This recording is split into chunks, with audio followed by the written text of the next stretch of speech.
We good? We working today? We not gonna, just explode and not have the image come through? Yes? We good? Everything hunky-dory? Let's see, I'm gonna pinch my face and make sure I'm actually here.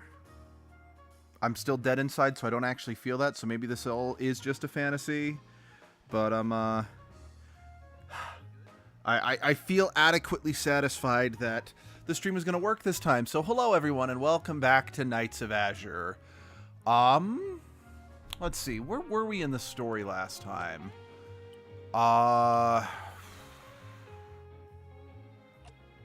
Shoot. Shoot. I know we got another story beat, but I don't remember exactly what happened.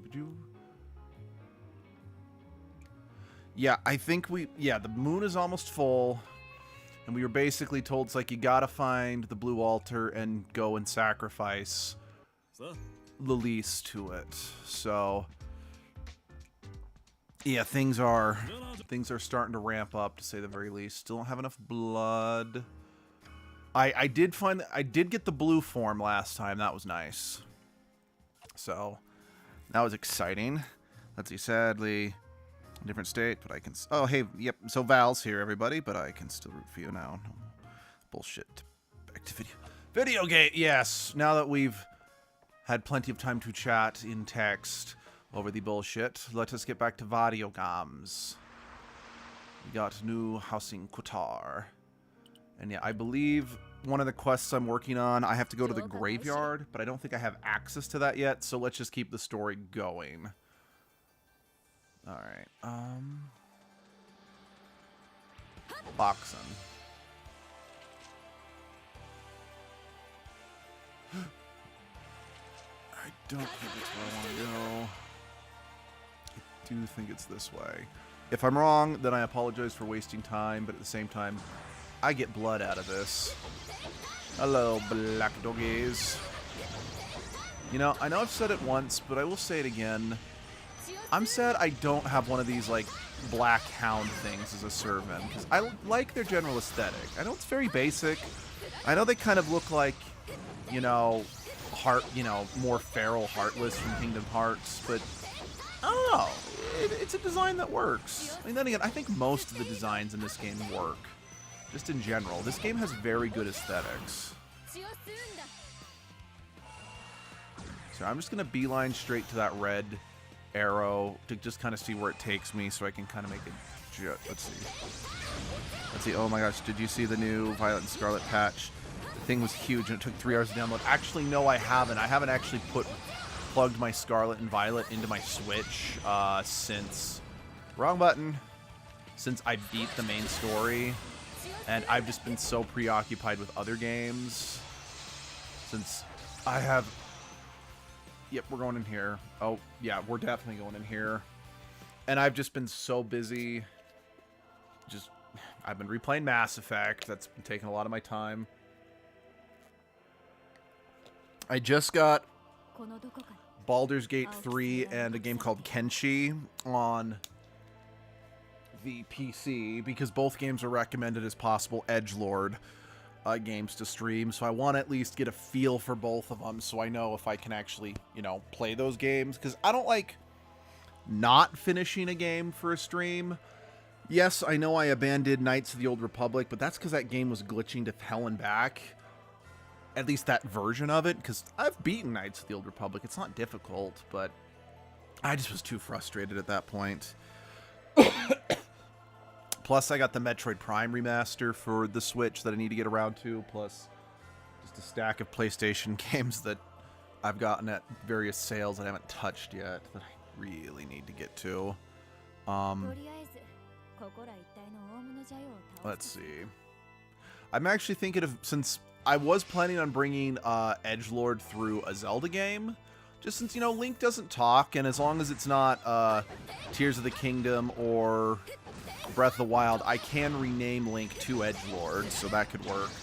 But I was thinking, hey, if a criteria for an edgelord life is just a character who doesn't talk, I was thinking maybe I should take edgelord through Metroid Prime, because that would be kind of fun, having edgelord live a life as Samus Aran, because Samus was probably one of my very first video game crushes. Oh. What did I do? What did I do? Nope. No, no, no, no, no. Nope, nope, nope, nope, nope, nope, nope, nope, nope. I did not want to delete that. Okay, I did not mean to accidentally delete one of the messages you sent, but it's one I already read, so that was an accident. I was trying to adjust. Let's see, Baldur's Gate 3 is an extremely long game, but it would make for an amazing edgelord game because of all the choices. Yeah, that's kind of where I'm at. Plus, I always thought it'd be kind of fun to take edgelord into a D&D game. And I mean, I know Baldur's Gate 3 is not an exact... Fuck. Wrong button. Is not an exact approximation of playing a D&D game with edgelord, but it's still in the D&D mythos with... Plus, I don't run into the problem, because I've actually been invited to partake in a one-shot cyberpunk tabletop game this coming weekend. And just for fun, my character is going to be named Edward Lord. And a lot of my friends who are familiar with edgelord asked if this is supposed to be edgelord. And I told them no. I just named him that just for the in-joke between us, since they all like edgelord. But it's like, I don't think it would be fair or fun to people I was playing with to take, what's it called, a immortal character into a cooperative tabletop game, you know? But I thought, oh, this could be a good middle ground, playing something like Baldur's Gate instead.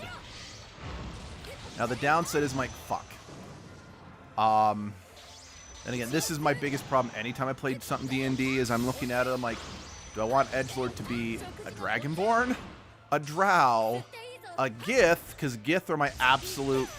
Well, okay, they're my second favorite D&D race of all time. My first favorite being kobolds. Don't ask, I just really like them.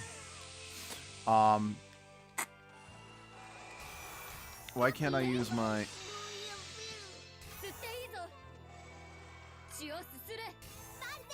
Okay, there we go. Let's see. Drow, Dragonborn, Gith, or Tiefling. Because I always liked the Dragonborn race, despite a former college roommate doing everything he could to ruin the race for me. Again, Gith are my second favorite D&D race of all time, and I admit, I just think Tieflings and Drow are really hot. I'm not going to be ashamed about that. Then again, it's like, maybe I should just make edgelord either a Gith or a Dragonborn, and then just play a Tiefling or a Drow on my own time. Then again, if that game is as long as it's supposed to be, I might only ever get out maybe 2 playthroughs, just because of, you know, time limitations and whatnot. Either way, I'm probably going to just let the audience vote between those 4 races of what they want edgelord to be.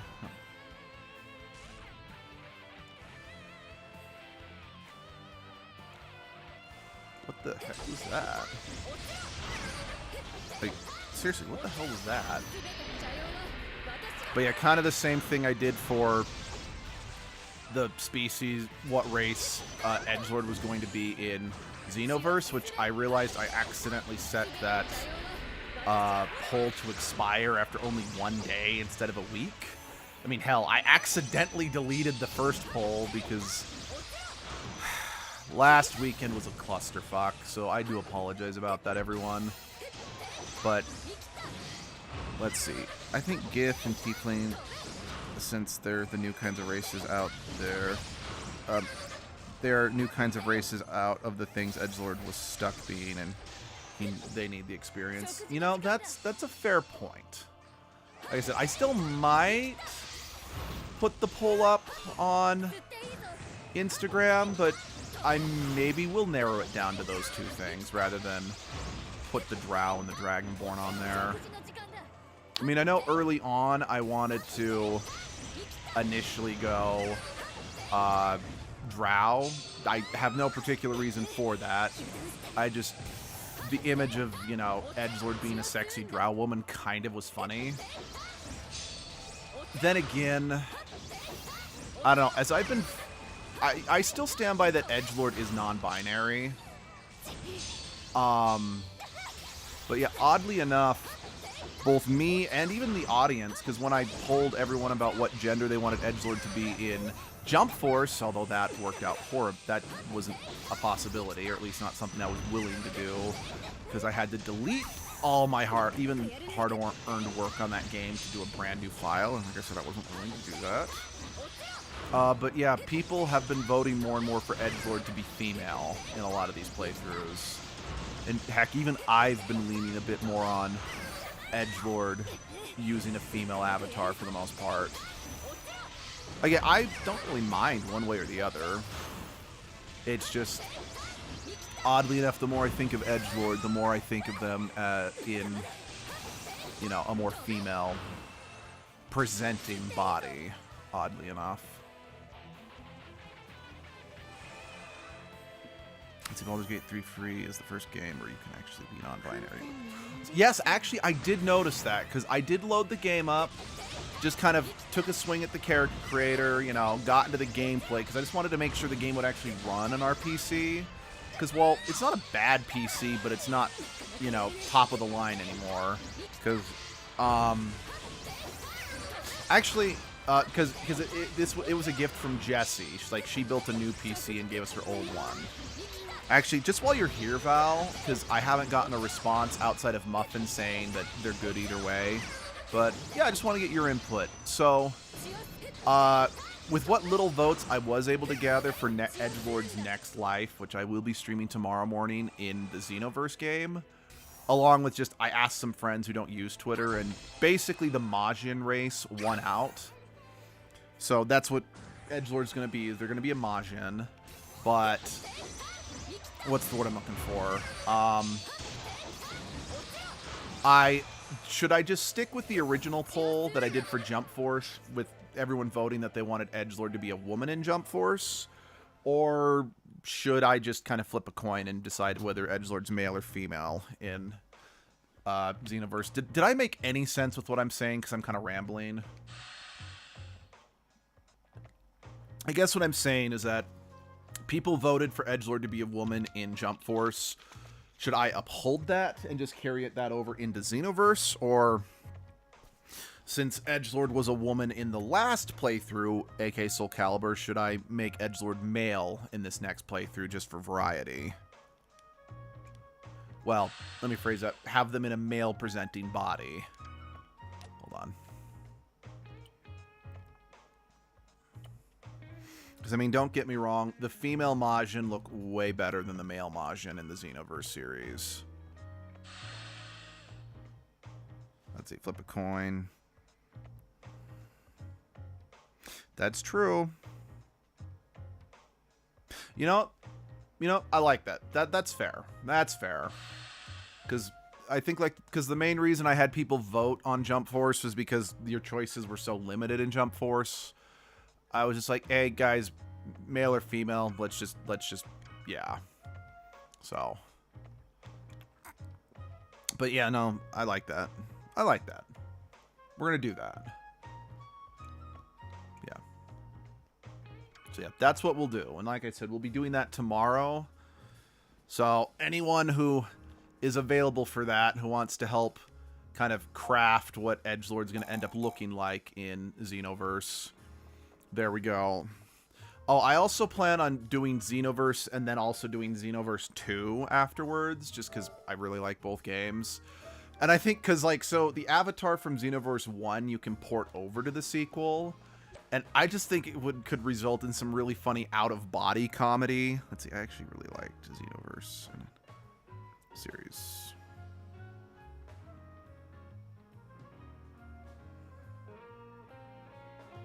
Yeah, no, I don't...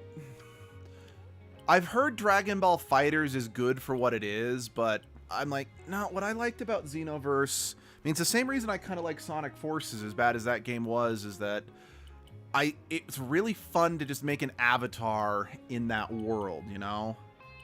But yeah, like I was saying, I think it'd just be kind of funny to do some out-of-body comedy, be like, wait, why is my old body there? And, you know, crap like that. I don't know. Maybe I'm just very easy to please, but I don't know. I just thought it'd be kind of fun to do something like that.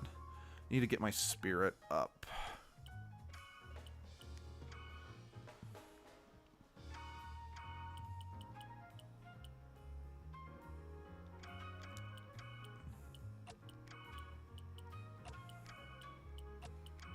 Nope, T-break is... And I need to make sure I need to get my stamina up a bit more.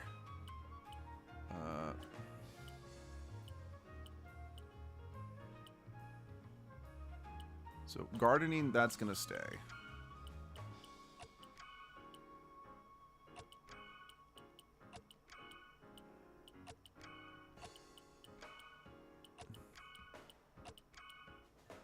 We're gonna go, and then we're also gonna go on a picnic. Quests. Oh, I need to pick up some more quests. I didn't realize I'd already cleared the other ones.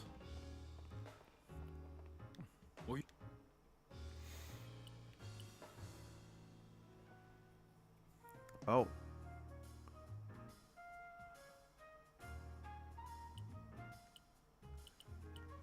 Wait. Since both are in the cemetery, and that image, that looks like the stuff in the sewers where I first found where I found that statue of the previous saint. Maybe. Huh. Hey, babe. Please stop talking about dying. It makes me sad. Because, yeah, in both...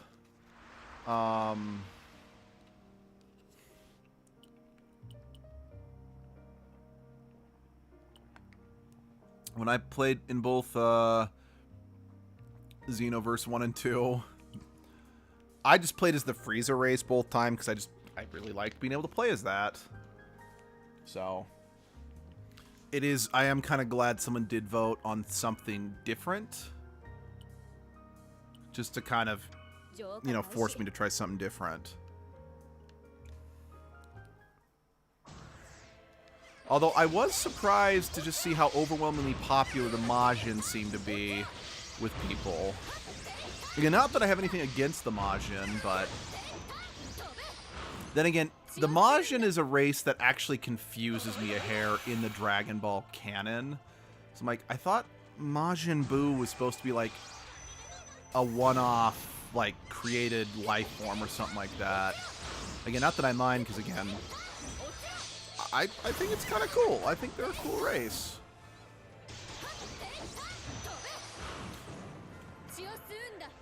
I just wish you had more control over the body types of just all the characters, you know? Because I don't think you can make the female Majins as heavy set as the male Majins, and you can't make the male Majins skinny either. So it kind of disappoints me that it limits you. I mean, heck, I don't think you could make any of the other races as, you know, big and pudgy as the male Majin. So it's like, it would have been nice if that was a choice you could make, you know?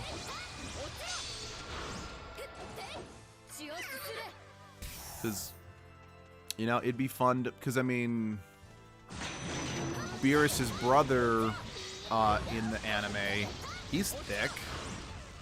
So, I mean, I guess, like, oh, well, most of the DBZ characters are training so much that they wouldn't be able to get, you know, fat. But I'm like, okay, but historically, like, strong men and whatnot usually had pot bellies, because, I mean, honestly, having a six-pack, that's a more modern thing that's, you know, was invented for, you know, health nuts, or, you know, health scams and whatnot. I don't know. I just think it's perfectly reasonable to have a badass character who has some, you know, meat on their bones. I mean, granted, I normally play super skinny characters as a bit of a wish fulfillment, but still, I prefer representation. Let's see. Majin are surprisingly easy to use in game outside of being broken-ass Saiyans. Yeah, you know, when I played Xenoverse, Saiyans were probably one of the first things I said, I'm like, I'm not going to be a Saiyan when I played through Xenoverse. Just because, well, there's too many, there are plenty of Saiyans in Dragon Ball. It's like, I want to bring something unique to the table. I mean, heck, while there are plenty of humans in Dragon Ball, not humans that are actually useful in a fight. So, like, I'd be willing to do that.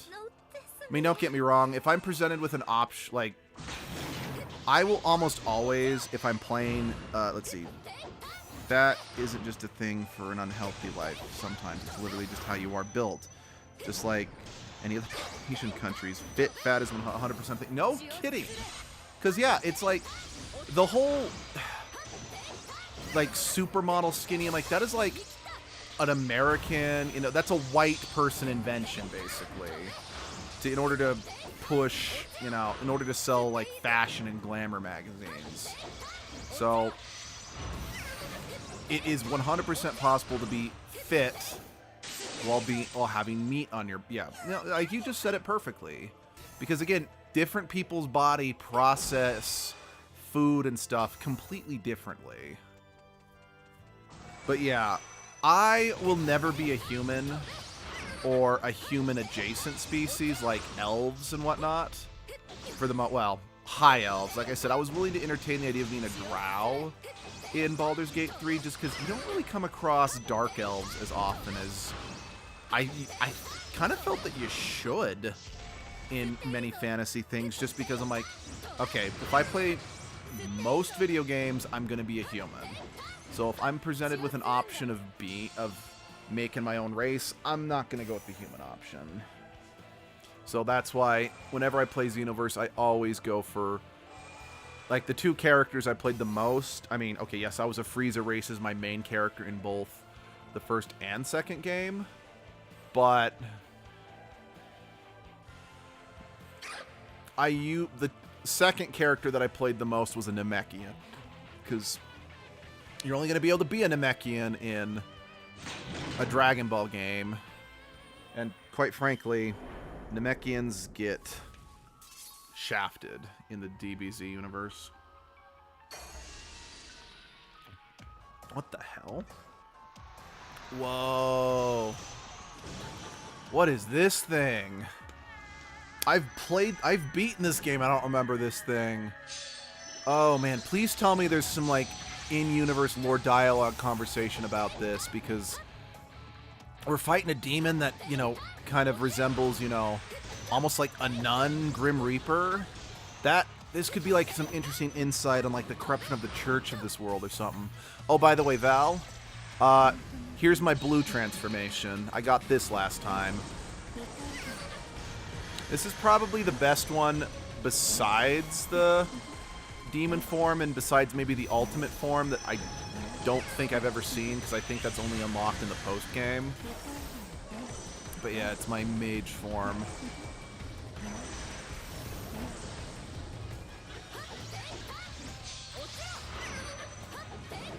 Yeah, hold on, I'm bringing out my red team.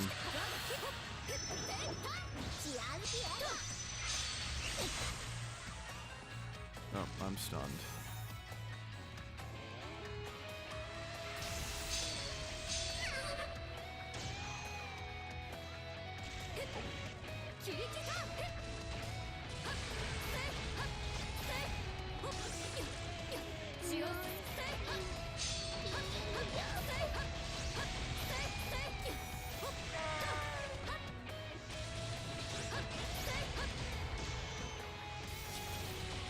About to say, I wish I could lock on, but I'm like, I can lock on. I just always forget that that's a thing.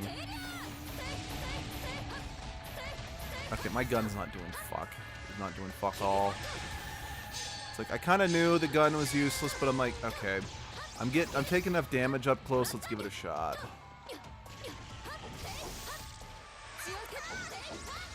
Hold still and die. Okay. Shoot, I don't have enough SP for this. Once I build my SP up again, I'm bringing out the yellow team, just because I've got my wolf is on my yellow team, and he's one of the better pursue. Oh.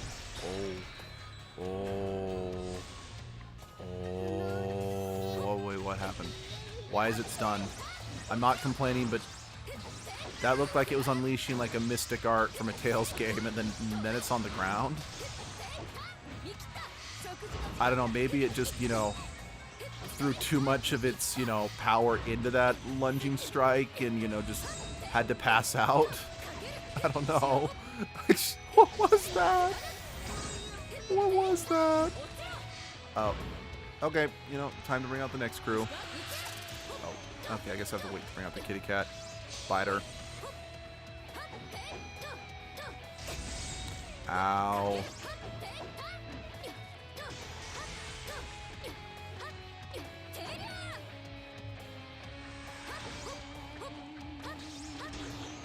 Then again, I don't have a healer on the yellow crew, so how hard this thing hits. Oh my god.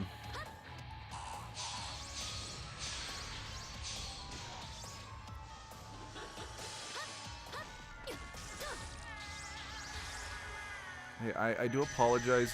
Oh my god. Shit.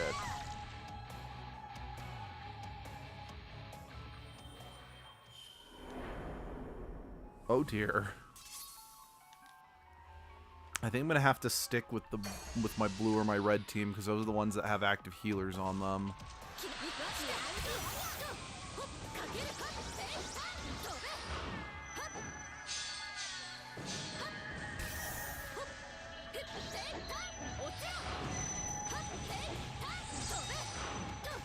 I do appreciate that this game is generous in terms of continuing boss fights, and since thankfully there aren't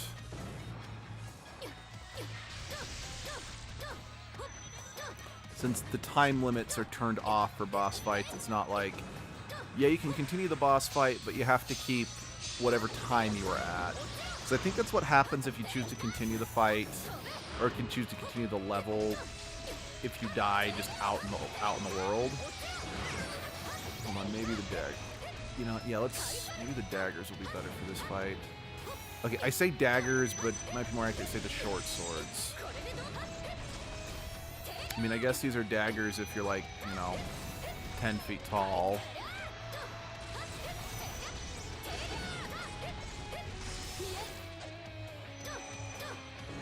But yeah, just thinking about, you know, Baldur's Gate 3 for Edgelord. I do plan on doing that. Like I said, I probably want to try just playing through the game myself just to kind of get a feel for it, so I know. I mean, because I know from what I've seen with the Kenshi game, I'm like, that is going to be a long one too. So I do want to, I want to finish the Xenoverse games with Edgelord. Maybe take Edgelord through a Zelda game, through a Pikmin game. I'll take them through Pikmin 3 or Pikmin 4, since there's a customizable protagonist in that game. And that one's would be a quicker, more lighthearted excursion. Maybe take them through Metroid Prime. Because yeah, I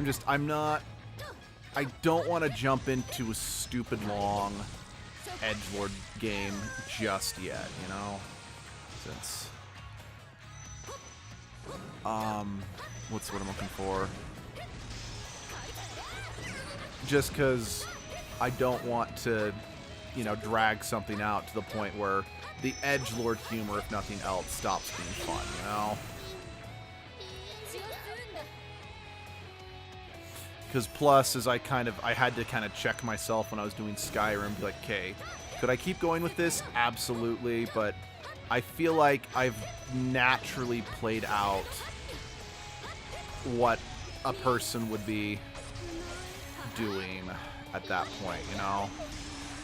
I don't know if that makes any sense at all. I mean, granted, Skyrim's a little different. It's not like something like Dragon Age or Mass Effect, where it's like, hey, you want to make sure you do all the side quests of this before you pass a certain point in the game, because the side quests then become unavailable or whatever. I don't know.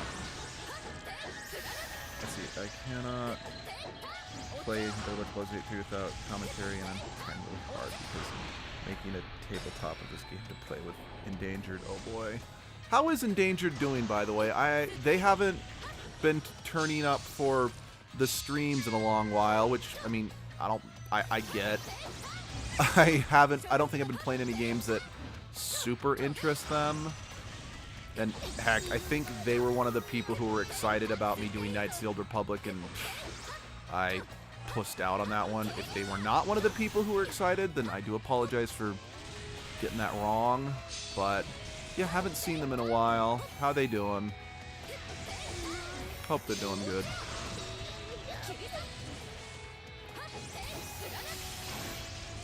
But yeah. Yeah, I've got... Damn it. Keep pressing the wrong button, but oh well. We're gonna fight. We're gonna bunny fight. Since you like running away, you know, bunny outfit might be useful here. I still hate this outfit though. It's my absolute least favorite form Arnis can take in this game. It's so stupid.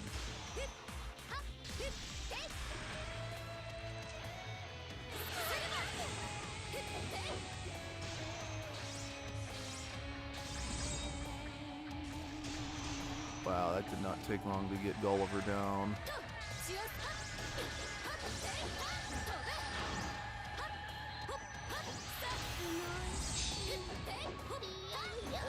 Please, no, okay, we just lost Gulliver.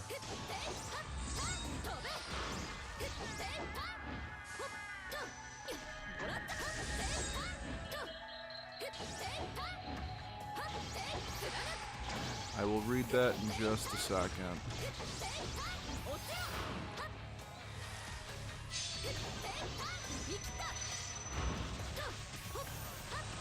Whew! The endangered works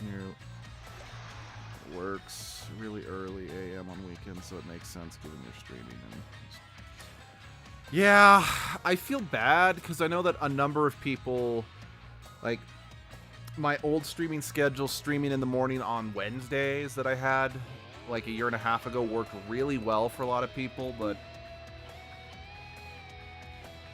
once I quit that shitty hospital job and actually started getting weekends off, it's just, damn it, that's, weekends started to become, well, back when I still had my last job that I loved, I could have feasibly still sort of streamed, you know, in the weekdays, in the evening, but that's not happening anymore.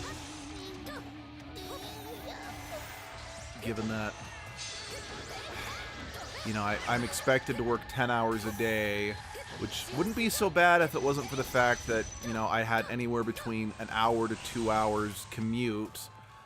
And I don't mean like one way, I just mean in total each day, which eats into it. But then of course I never get off on time because my foreman is like, no, let's just do this one more thing. Let's just do this one more thing.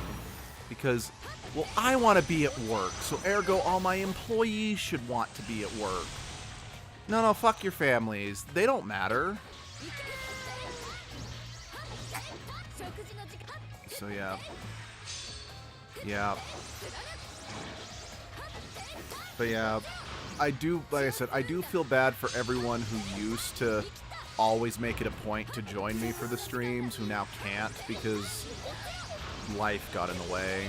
But I am glad to hear that he's doing good.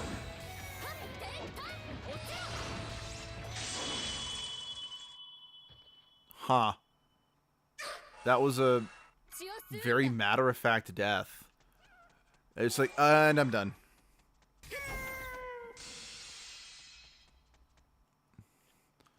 Cutscene? Cutscene?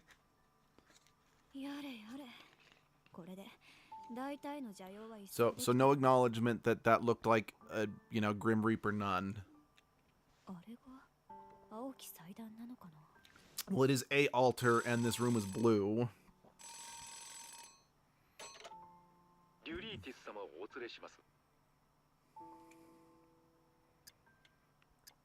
Simon, don't you dare.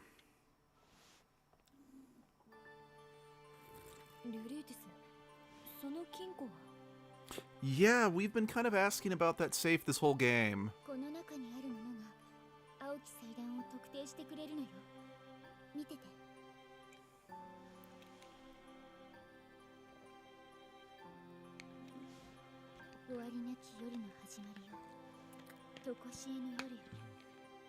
Oh, Eternal Night, Bringer of Endless Night. That was... I have a feeling that's an awkward translation, because that was a redundant-ass statement.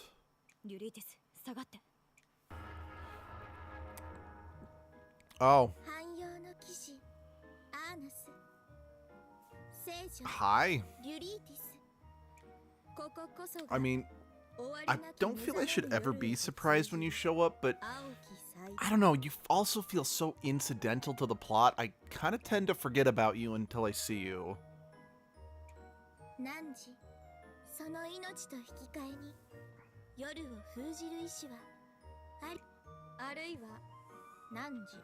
Hey, I've got the will to fight the night.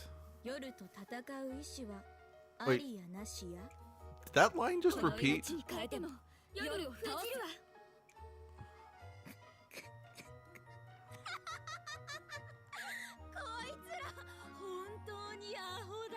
Yeah, but they're adorable, and that's all that matters.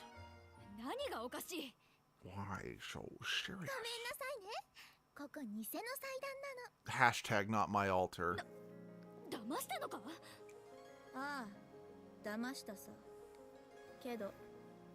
Having our feelings tested fills us with determination.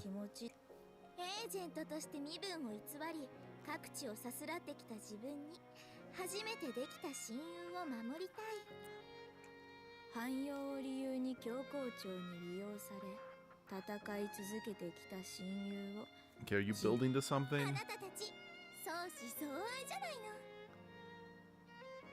Thank you for just pointing that out.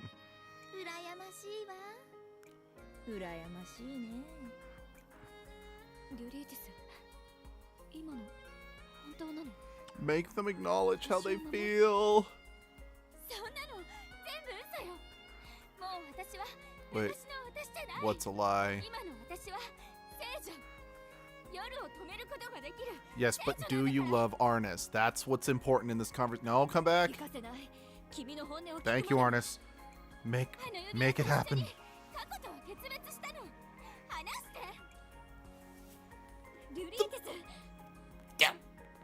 Ah! Ship blocker.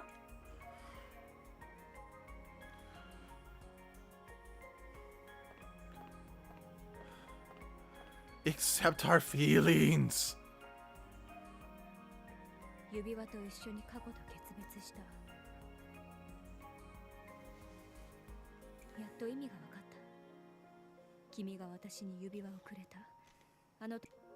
We should give it back to her as a wedding ring.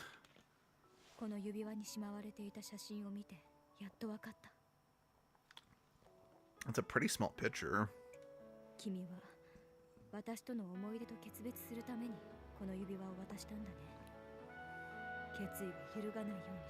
That hurt. That hurts.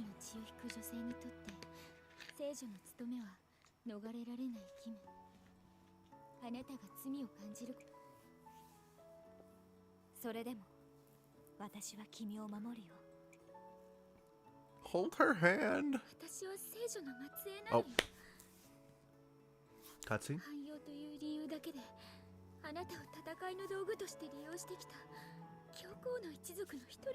See, and that, folks, is why you should never write. Will they, won't they? It's frustrating to the audience. I give this will they, won't they credit that they at least acknowledge that they do like each other at the beginning. And the will they, won't they ties into just the struggle of whether or not they care more about each other or more about the world. Yes. Carry on.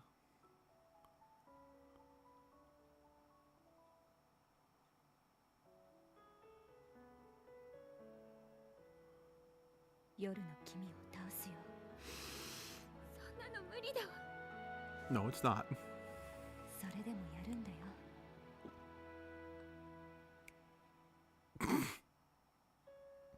That was smooth, Arnis. That was very smooth.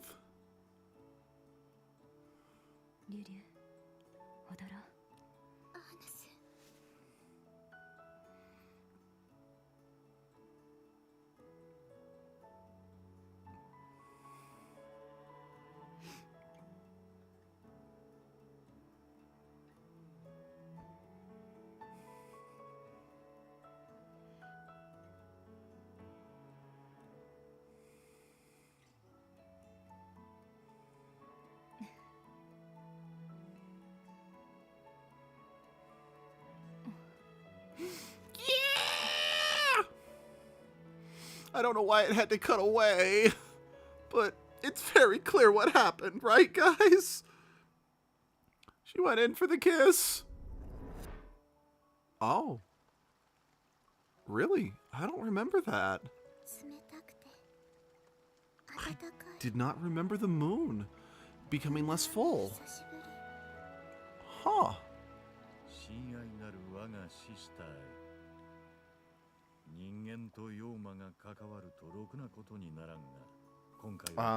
Arnis is only half a demon, so ergo there's enough in there that it's a good thing, so fuck off.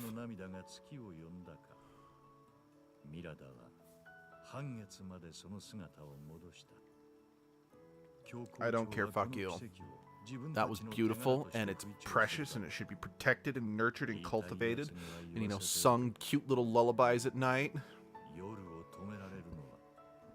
It should be archived in the analogs of history.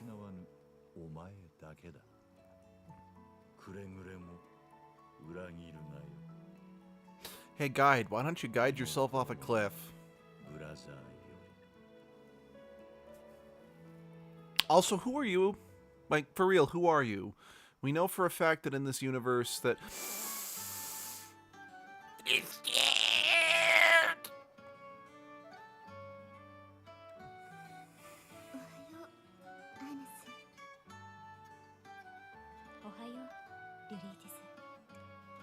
Because we know in this world that the church is run by women, so clearly whoever's writing you is not...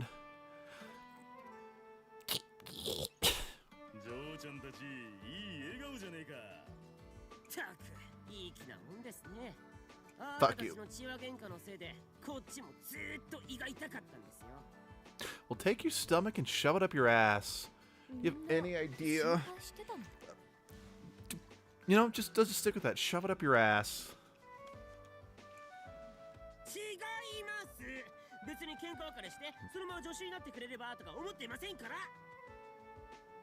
Okay, just flip this guy off.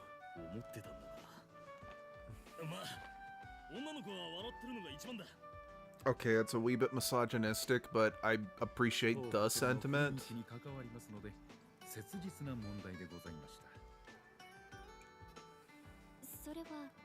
Don't be sorry. It was worth it. Totally worth it. There's nothing wrong. Everything was great. Everything is grand. You got the whole wide world in the palm of your hand.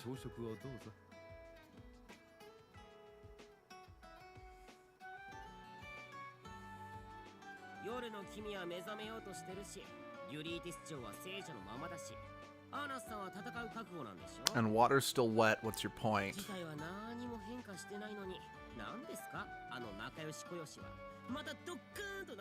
And this is why you will never have a girlfriend or a boyfriend or just a... This is why you will never have a partner.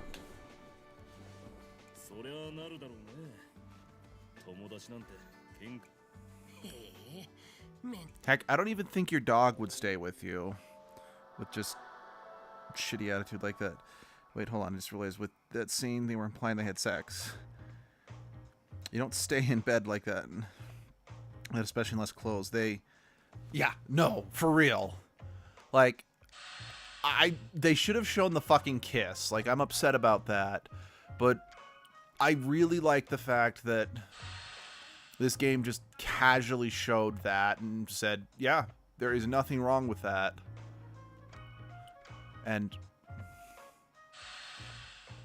yeah, no, I agree. That scene is great, and it makes me very happy. Like, just seeing these two together, it really makes me happy.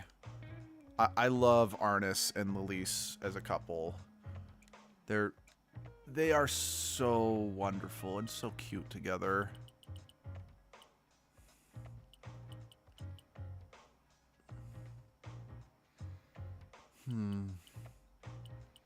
I'd have preferred an actual fetish rather than one of the nature-changing ones, because they're not my favorite.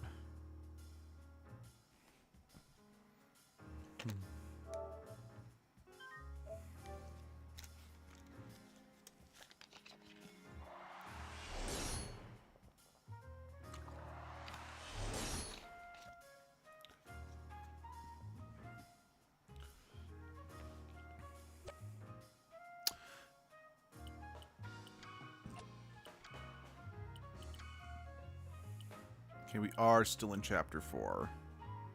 I spoke with an endangered. He just now realized he hadn't joined streams in a while and says, wish he could, or be around more. I told him you aren't upset at all. Thanks for telling him that. Because I 100% understand. This still fucking annoys me. Because I finished this and it didn't register. Yeah, I am so annoyed. Because I genuinely want... Because I like completing the individual character quests. But I can't. Because it fucking...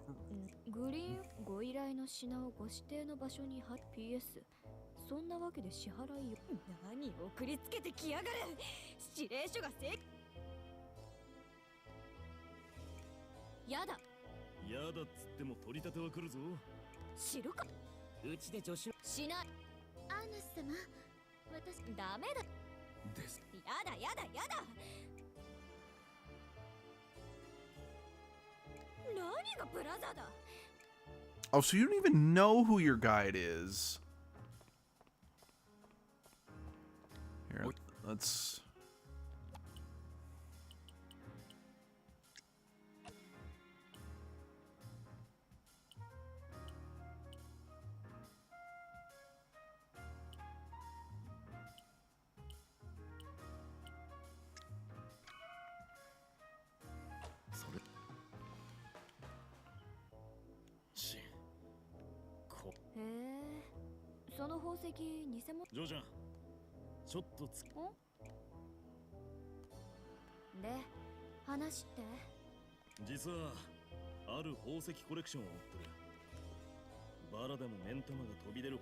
Gotta catch them all.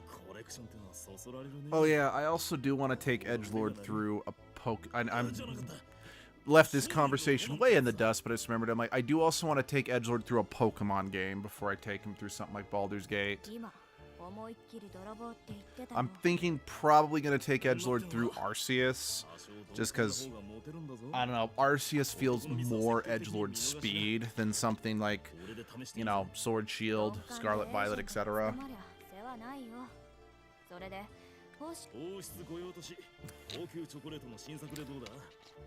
And yeah, plus, like I said, I want to at least play a fair amount of Baldur's Gate on my own before I commit to that. Especially since I was not aware of what type of gameplay Baldur's Gate 3 was when I first bought it. And I'm not the biggest fan of, you know, the top-down, third-person clicky-click games, but at the same time, I could make it work.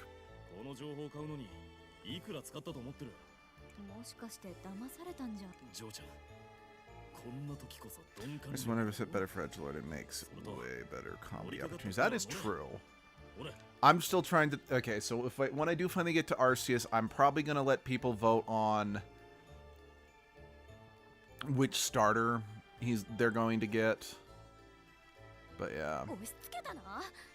Just because I'm trying to decide which one would be best for Edgelord. Because on the one hand, going with Rowlet would make sense, because Rowlet's evolved form in Arceus kind of looks like it's wearing one of those Chinese straw hats, which, I mean, I have one of those as part of my Edgelord cosplay, which, I mean, I kind of rotate. Sometimes I wear the hat, sometimes I wear my rabbit ears, but... At the same time, Rowlet's a plant, and Edgelord hates nature.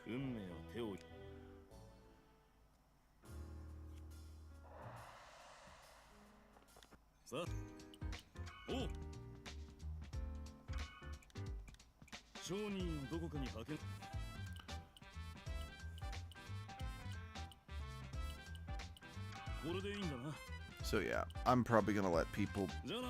But yeah, when I get to Baldur's Gate, I'm thinking I might also let people vote on what class to make Edgelord as well. Because I'm trying to... Because I've just kind of been thinking on it. And, you know, given that Edgelord started in Biomutant, where you play as a character who has a gun and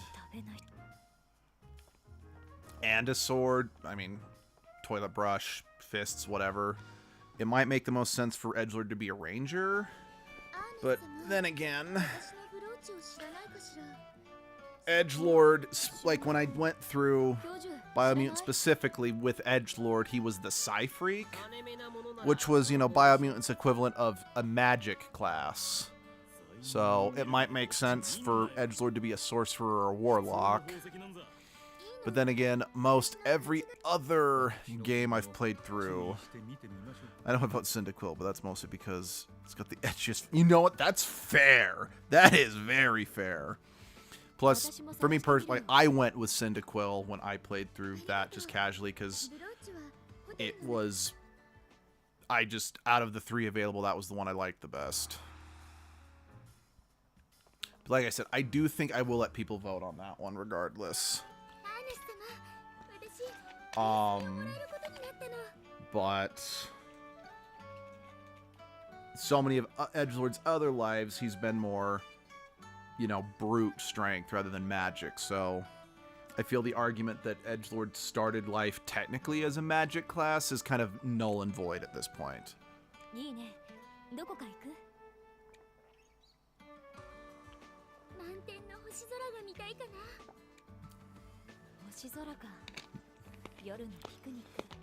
Can we do it on the roof of the hotel so we don't actually go out and get you kidnapped again?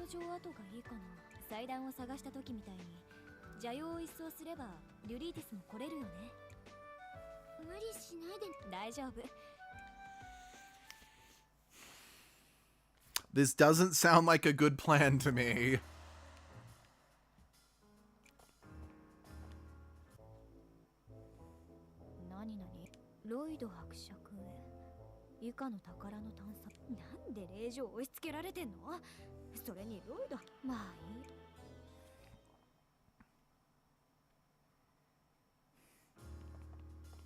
But yeah, hey boy. Oh.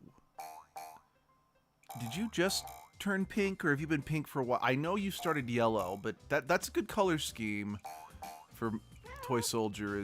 I like that color scheme.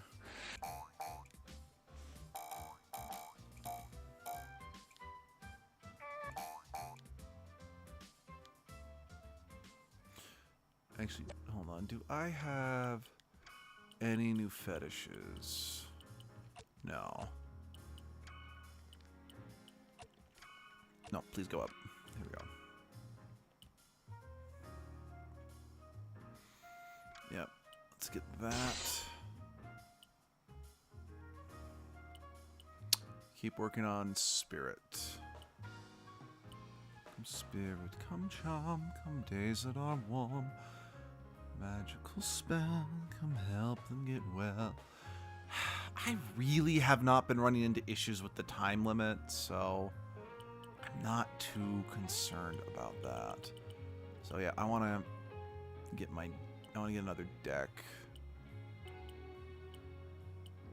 Yeah, I'm thinking that's what I want to do. Oh, I got...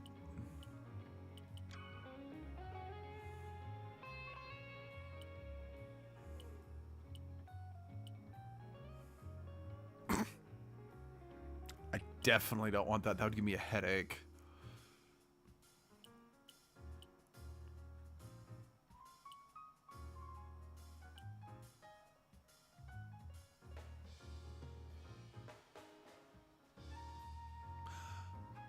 Well, I remember looking up, this is one of the things that supposedly will help me beat one of those challenges where I'm not supposed to attack.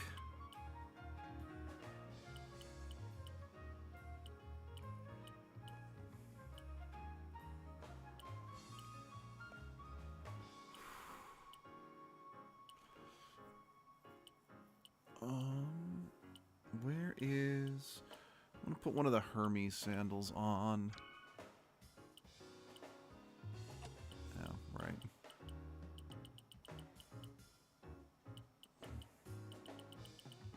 Or that's not Hermes sandals. The gladiator. Yeah, that.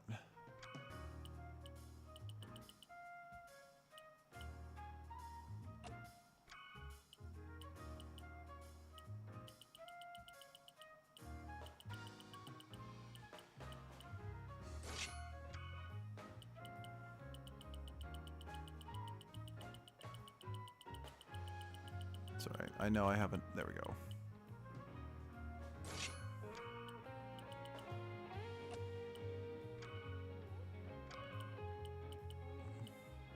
Oh, yeah, number. I could have just... It's right there in front of me. Number order. I'm dumb.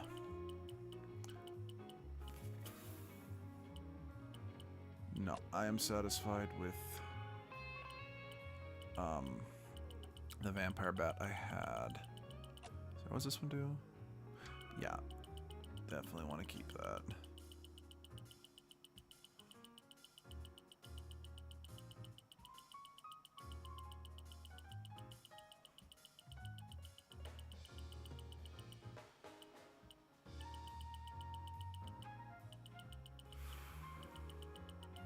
Do I only have?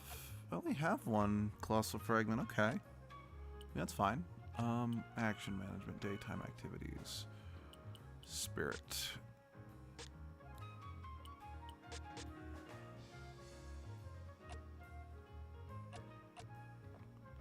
Wait, really? Oh.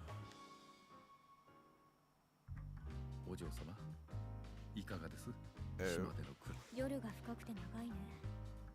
邪妖との戦闘も一戦一戦が重い。お嬢様のお力になれるかもしれません。Huh? What are you up to, Simon? アーナス様に一曲お捧げしましょう。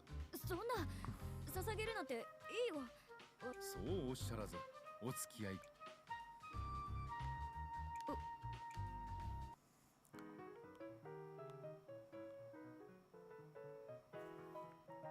Again, what are you doing?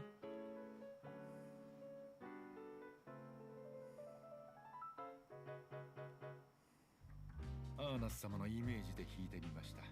いかがでしょう。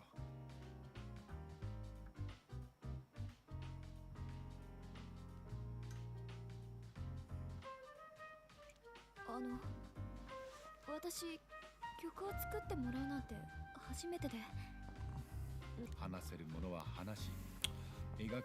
I don't remember what Simon's deal is, because I genuinely don't get a malicious vibe from him, but given that he does still represent and is an ally with the church in some way, I don't remember. I genuinely don't think he has our best interest completely at heart, you know?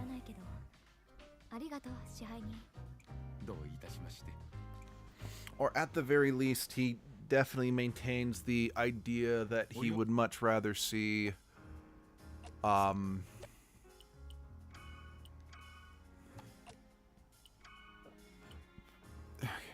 spirit. I need to get spirit up. Actually, I need to get spirit and stamina up. I'm good with charm right now, so let's focus on T-break. That'll get my spirit up quite a bit. Wait, what? How come? Oh, yeah, I guess I kind of need to actually go in to pick one. Don't mind me. My brain function. It function in good. All right.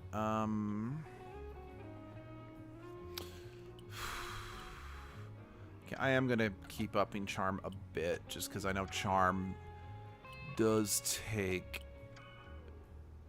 a hair longer to increase.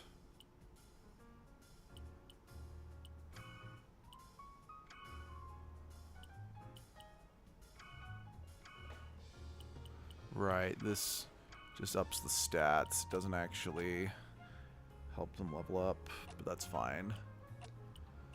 Okay. 先生、連れてってほしいならそう言えばいいじゃないか。え、いいんですか? What? やだ。 Dude, that's just... Why? It's a date. Why the fuck would you wanna... Fucking third wheel?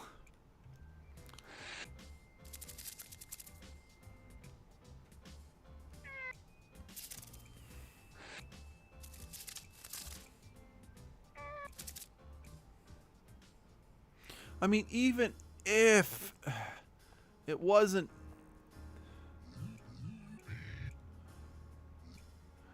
I don't know. I'm just like, people, don't be a third wheel. Just don't.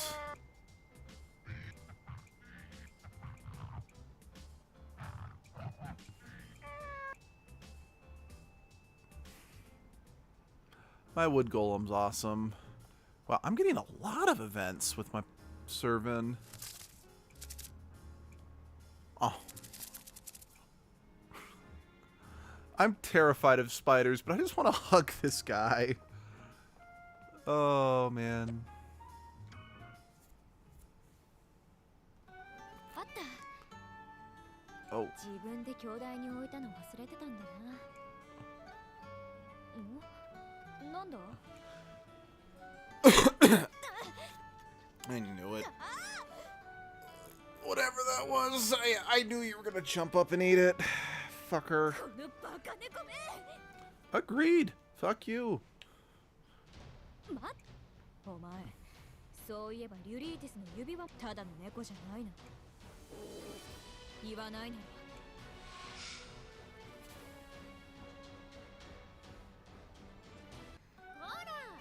Arachne is super adorable and deserves all the head pats. Agreed.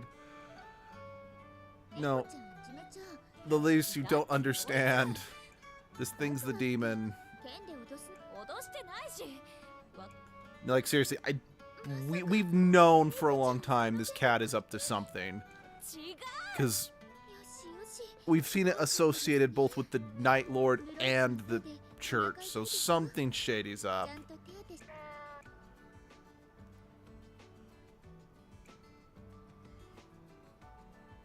もうあいつが絡むとろくなことないんだからな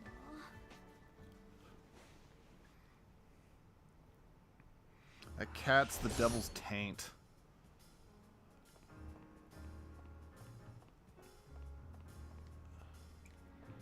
Okay, but we've seen Lilise use... Oh, okay. We've seen Lilise use the safe. Why is it still just giving me the... I wonder if something's in it or whatever the fuck... Oh. コーヒー、紅茶、角砂糖、ミルクにバケット、トマトに魚介、豚肉、蜂蜜。石鹸、タオル、洗濯のり、ポプリンの香水、洗い替えのシーツ。おかげでお嬢様のお帰り前に買い物を終えることができました。それにアーネス様にはちゃんと食べて、ちゃんと眠ってほしいんですもの。 I'm very upset they make the evil cat a black cat. Void kitties are good kitties. Yeah, my parents have 2 black い cats. つも何かを警戒しているみたいに。お二人は学生時代ルームメイトだったのでしょう。お嬢様はどんな方でした？ミステリアスな転校生って感じね。いつも一人でちょっと冷たくて、でもなのにちっともおしゃべりして、でもあの夏祭りの事件がきっかけで。 Backstory. Fuck you, cat. あら、猫ちゃん、どうしたの？ホテルで何かあった？大方教授かロイドさんがホテルの秘密リュリーティス様。続きは休憩。そうか。 You were blushing. That was cute. ひふむ。どうしたの？渋い顔して。ええ。実は迷子になっていたセルバンを。そう？最初からいたやつとそうなのでございます。逃げちゃったんじゃん。そうでございます。みんな。やはり。やっぱりやられた。あら、支配人な。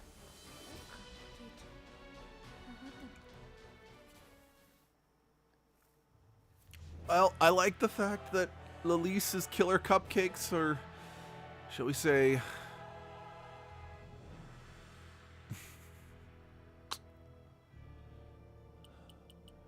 are an active theme, I guess.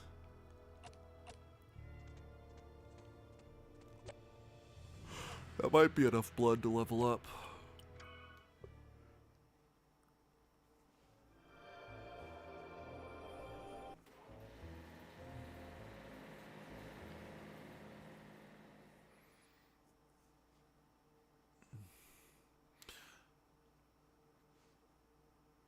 ほら、お客様が来たよ。 Oh yeah, also the kitty can manifest here, so エージェントアーナス。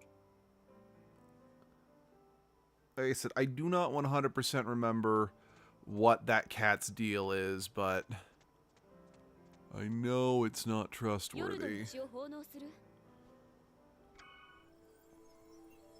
Level me up. The outfit, except for the cape, still sucks, though.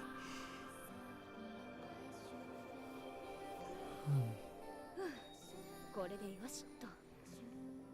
Weaponize Lisa's cupcakes to do away with the night. Oh, we can survive the onslaught of that. Yes, let's do that. Just, Elise, hit the kitchen. If we throw enough at the night, Lord, surely, let's see. 私に聞きたいことがある様子ですね。このロジエクロックなんだけど、どういうロジエクロックは古代機構を回収して作られたものだと言われています。その仕組み、初代聖女の護衛を務めた聖騎士団は、こうした古代機構の助けを借りて、夜の君と戦ったそうで、その多くは戦いの中で夜の君の尊き血を浴び、邪妖に変じたと言われています。そのロジエクロックはわずかに回収できた聖騎士たちの形見の品から作られたのです。知らなかった。大切にするよ。最後にどちらか。それじゃあ聖女の封印について知りたい。初代聖女が夜の君に施した封印ってどういうものなの？必要な手順とか必要な品とかそういうものがあるんじゃないの？確かに必要な手順はありますが、それを知ってどうするつもりです？ Because we're trying to save our そ girlfriend. の手順が台無しになれば封印は失敗してリュリーティスもしまった。 Why, damn it, not again. 夢の中でのあなたは輪をかけてアホ。失礼。 I mean, it could be both. アホって言ったな。今アホって言った。言いました。 That's what I heard. お詫び代わりに言っておきますが、リュリーティスが封印の手順を待ち、聖女はただそこにいればいい。それだけで封印は完成するのです。青き祭壇の候補は複数あります。夜に通じる本物を見抜かねば。分かったよ。しっかりやりますよ。 Yay! 時間ですね。うん。いろいろ聞けてよかったよ。言ったでしょ。まあ、君にとブラザーの交代はありませんよ。そりゃあ素敵な情。それでは。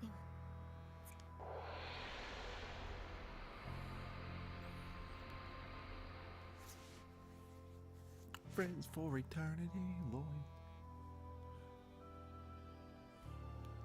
Give Elise a hug. For no particular reason, it'd just be cute.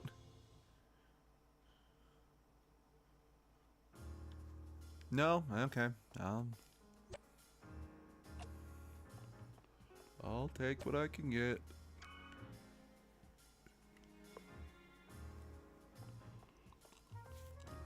Oh, more events.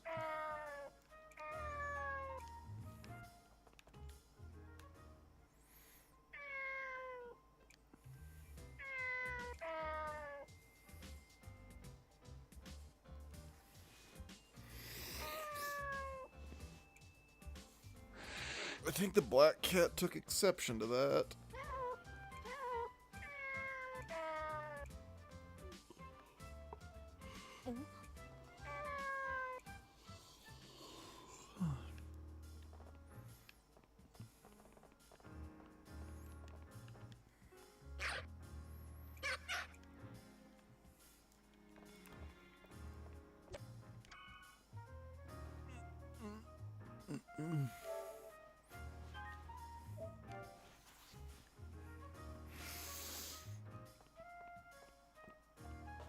Alright.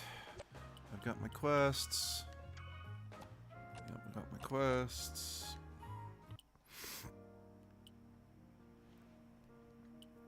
I'm still not 100% sure where the graveyard's supposed to be. So... Begin traffic. い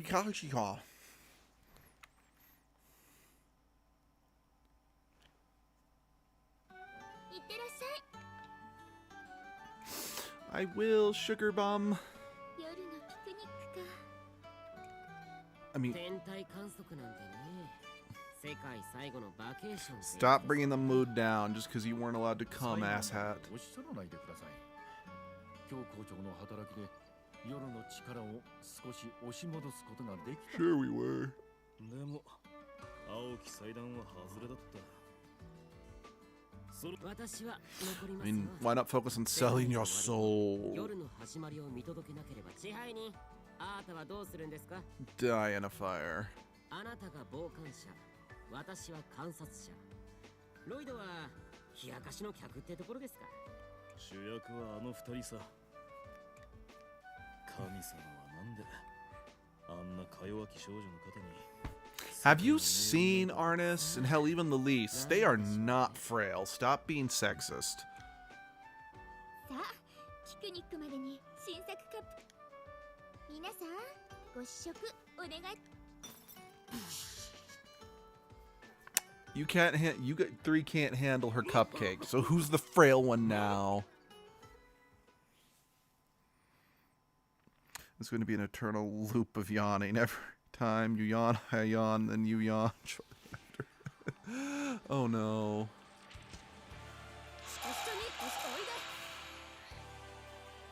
Not 100% sure where they wanted me.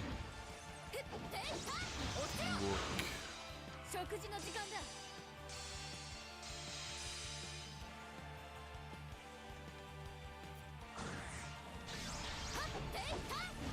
血をすする貫く。はって飛べ。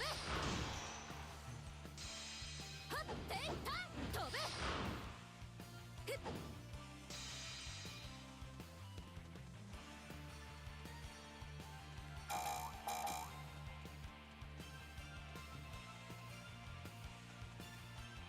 Okay, yeah, there's no way to like peek behind the hotel or whatever and see if, because I thought like, oh, maybe the thing in this market area is that like package thing that was sent that it's like you owe us 9 million libra or whatever it was called or whatever the cutscene said.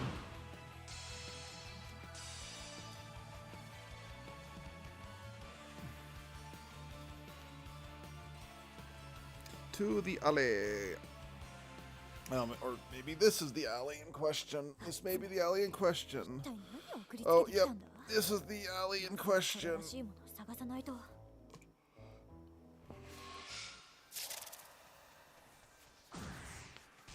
Move. Oh, bad guys. That's why I couldn't move. I couldn't clearly see them at that angle. Again, how are there people out and about? 少年が立っちゃ人の抱く憎しみや悲しみ、嫉妬や猜疑心、そういった負の感情だけが実体。それ、つきものが落ちた感じじゃないですか。悪いもんみんな出ちゃって超。なるほどね。そういうのやったら猫詐欺。欲望の塊みたいな方ですからな、ロイドさんは。私はこういうの。Yeah, but your soul's filled with narcissism. So, who's really worse here? いやいやいや、助手になれとか言わない。いやー、研究一筋の私。はあ、いつの間に私は汚れてしまう。はいはい。 Plus, you keep trying to insert yourself into, you know, Arnis and Lalisa's business. So, we can also throw, you know, being a horny, you know, male gaze moron.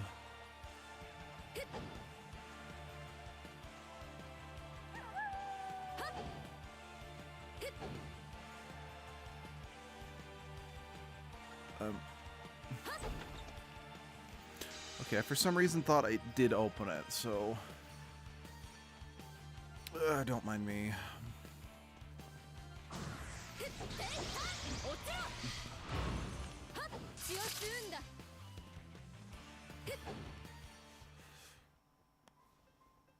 定書お買い上げありがとうございます PS ここなら人目を気にすることもない好きな吸血よ What does...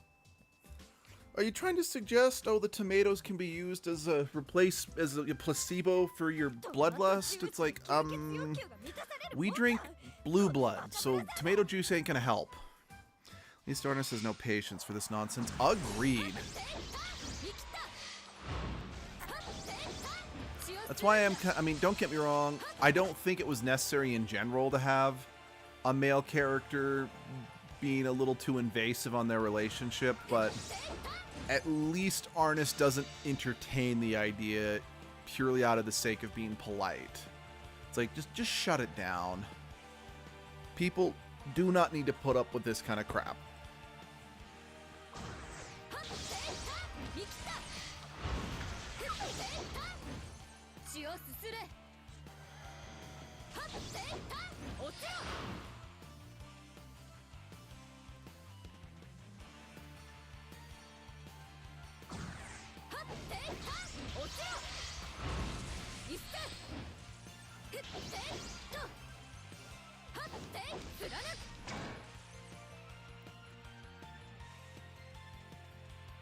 I think this might dead end. Yeah, okay, this does dead end.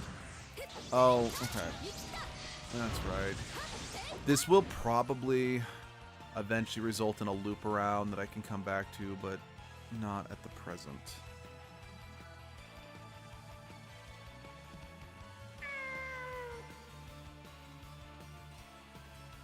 No, it's not okay to go digging for items because I don't need you to do that right now. Whitar.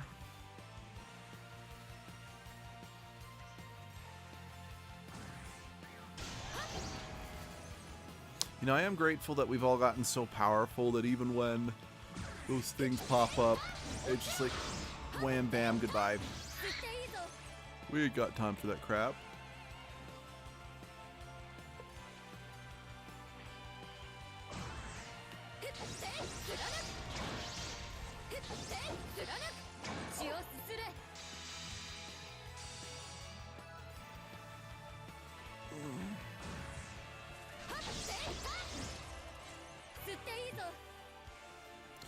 You know, one thing I am kind of glad is becoming more and more common is, you know, growing up, I was often, you know, grilled, you know, by parents being like, you know, if someone said something I wasn't comfortable with or I didn't appreciate, my parents and other people would be like, well, you can't just snap at them. You need to be polite. It's becoming way more acceptable to call people out on things you're not comfortable with now, you know? And even that, and I know in some cases, like especially growing up, like I hate when people comment on my physical appearance. Like even if it's a compliment, I don't like it. And a big part of that had to do with the fact that growing up, the only people who'd ever comment on my appearance were either, you know, girls being cruel and guys being cruel. Just people being cruel. Or friends of my parents who wanted to use me as a conversation topic and not talk to me like a person. So, as a kid, you know, I was always get in trouble if I'd call out these people, specifically my parents' friends, but now I'm just grateful more and more people are people are learning. It's like, no, you don't have to put up with crap like that. Deserve to be snarled. They refuse to respect your boundaries if they've haven't made it abundantly clear. Agreed. そうですよ。我々アーナスさんを待ち伏せして紅茶と泥水入れて待ってたんですよ。飲まない。そこ。さらっと泥水言うな。とにかくジョージャンにそのもろ固形砂糖も固形じゃなくて溶けてるでしょこれ。What does this have to do with anything? ドバドバ砂糖入れといて。はあ？この下のしびれ。ロイドのコーヒーは苦すぎるし。よいし。バカ。アーナさん。I mean, heck. Another thing that just こうしてホテルのメニューのさすがはジョーちゃんだ。ええ、一服も支配人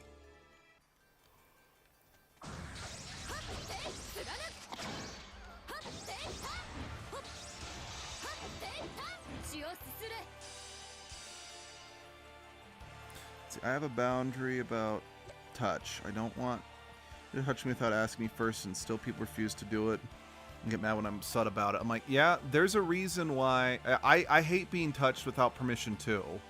Like, it drives me nuts. And something I will always resent my father for is the fact that, you know, he would be like, well, I'm your dad, so I'm allowed to hug and kiss you as much as I want. Like, I already hated being touched in general, and then that sort of thing exacerbated the issue. So now I genuinely struggle to... Because, like, Abby, for example, she expresses love through touch. And it's something I really don't like, but I do try to make an effort for her. But a big part of the reason why it's so difficult is because my dad.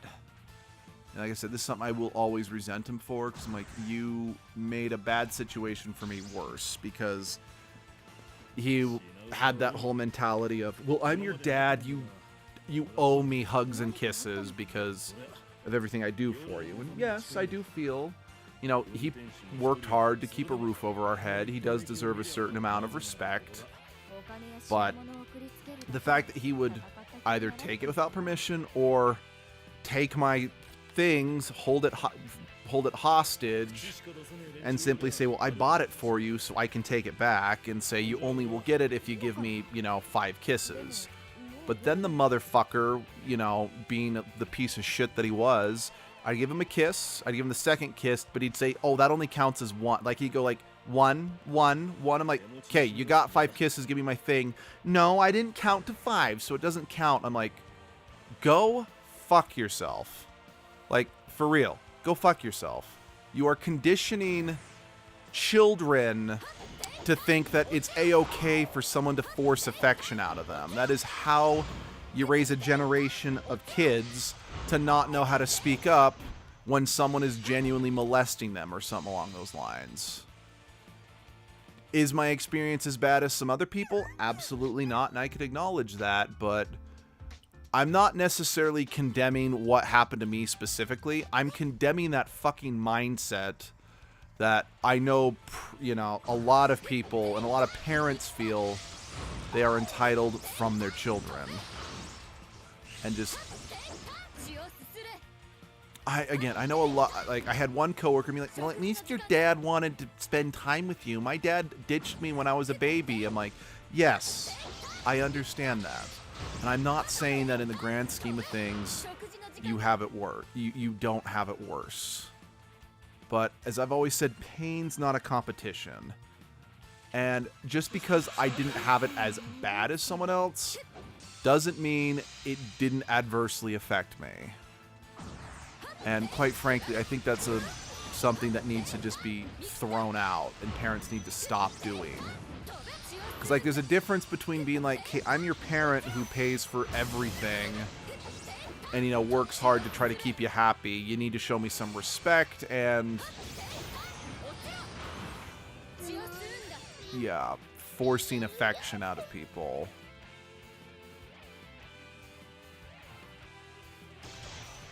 I don't know. I know that's not super relevant to, you know, us playing this game, but it's something that I have been dealing with and thinking about just in terms of our society and shit, so I just want to get it off my chest, basically.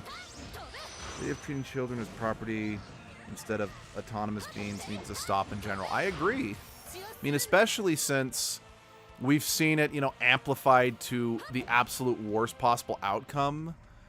Or at least it's been put on full display in some of those, like, a lot of family YouTube channels that make it very clear that the parents see their kids as their property, and it's like, you're here to perform for views or whatnot, or what, there was that one family YouTube channel who, like, made a big deal about adopting a child from Korea, and then when they found out that the kid had autism, they put him back up for adoption. I'm like, that's just fucked up.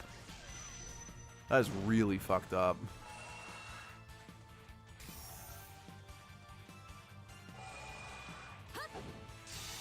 Or then that one really makes this one worse is because she lived in my state of Utah.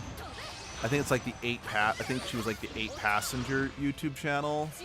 Like, just the way she talked about her children made it very clear she didn't consider them people. Like, everything she punished her kids for was based on the fact that it's like, you did something that I didn't say was okay because, well, I own you. You're my property, basically. Okay, we're gonna head back.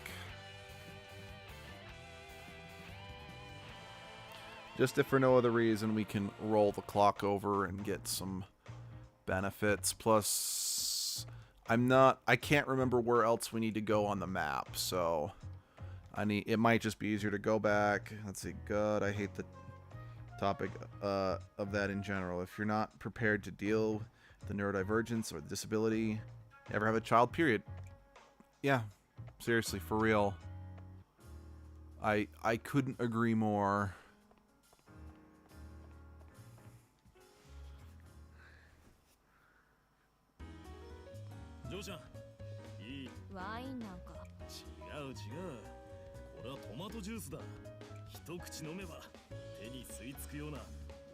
Okay, never describe someone's skin like that again, Hannibal Lecter.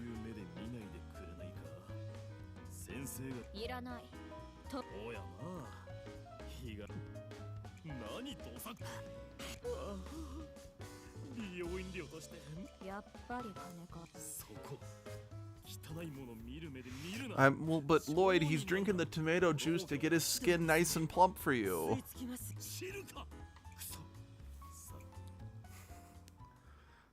God, that was fucking weird.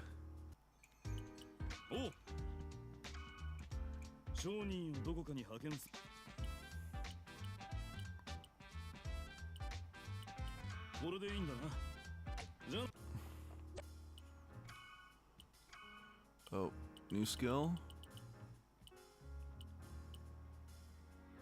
What's the new skill?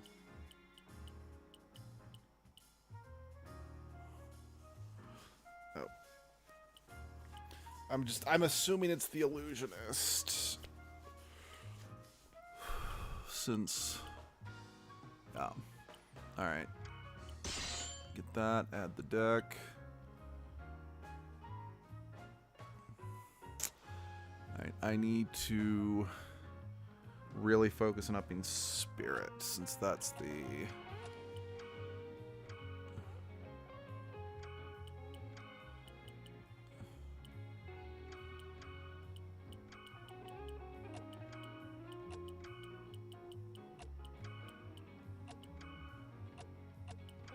Alright, you are just gonna drink a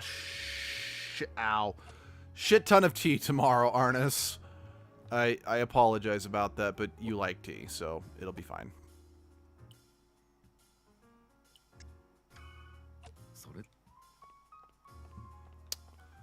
Okay, actually, let's save. What's my blood at? Okay, definitely not enough blood to level up yet. And I don't think I have enough. And again, I haven't gotten any new servant items. I don't think... Ow, fuck. Okay, why is my back just... Ah, shit.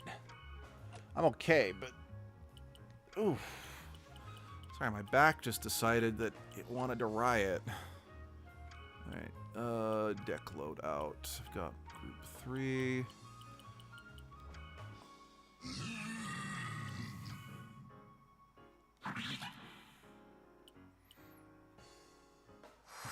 Alright, didn't think so.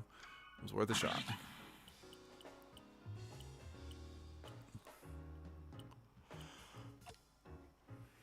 So, is it just me, or were these two guys, these weirdos, added to the as a corporate mandate because they needed male characters involved so they didn't look like the game for girls? You know, I kind of wondered that too, but I also feel they were added specifically to add levity, just so, I don't know, they don't undercut the drama between Arnis and Lilise. That being said, you can still make serious characters funny by just using really dry humor, you know? But don't get me wrong, I see your point, and I've often wondered that myself. That being said, given the fact that the sequel, I don't think has any male characters, I don't outright think the inclusion of them is that bad, because having nothing but female characters can just result in what's clearly someone just writing a game that they want as softcore pornography. テティアって花は一体どれなんだ？ロイド、探してる宝石コレクションってテティアの花と関係があるの？お嬢ちゃん、いいところに。白い花だってことくらいしか。そんなもんか。何その邪険な扱い。聖女の涙。面倒なのは青い血だけさ。 You notice in the least are very funny, I agree, and have good levity, so it isn't a full depressing ride. So these two really aren't needed for that. And again, I agree. Again, I'm just more saying, I think I'm just getting at him like maybe someone was like, I want a different type of humor rather than just Arnis and Lilise's, you know, humor. So it could be maybe that's why they were added, but I do kind of have to agree, for the most part, they feel tacked on. I mean, I get that the idea is that... So, narratively, one of these guys was supposed to be sent here by the church to aid us, and another one is an imposter doing something else, whatever. But what that actually entails has not really been spelled out.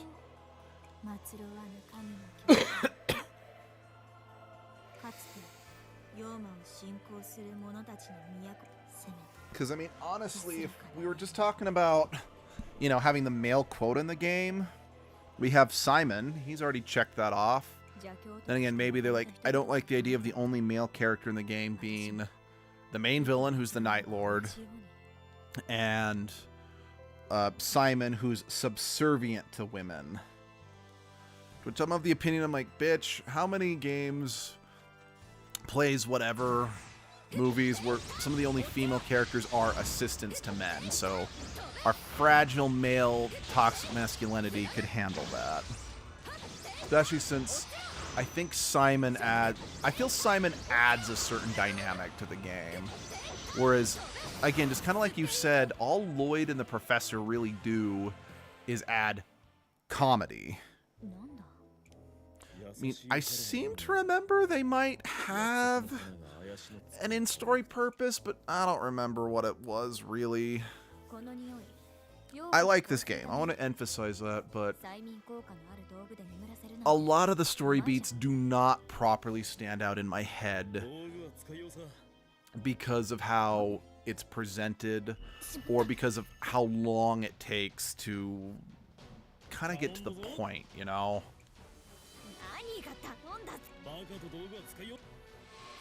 Because, what's what I'm looking for? If you just focused, like, you played through the game, did nothing but story, didn't bother with the side quests and whatnot, this is actually a fairly short game in the grand scheme of things.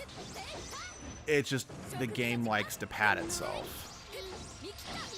Like, that's one of the reasons why I've never actually seen the 2 secret endings myself, is because you have to do some annoying padding to get to that part of the game. And as much as I like the game, the gameplay loop is not stimulating enough on its own to be able to warrant me just grinding it out, just doing the same fights on repeat, you know?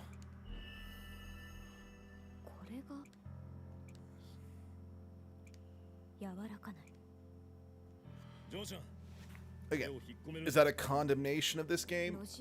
No. It's just a statement, and I mean, hell, I can really like a game. I can think a game has a lot of good points, but I could acknowledge that it's not a game I truly recommend. I mean, hell. Let's see.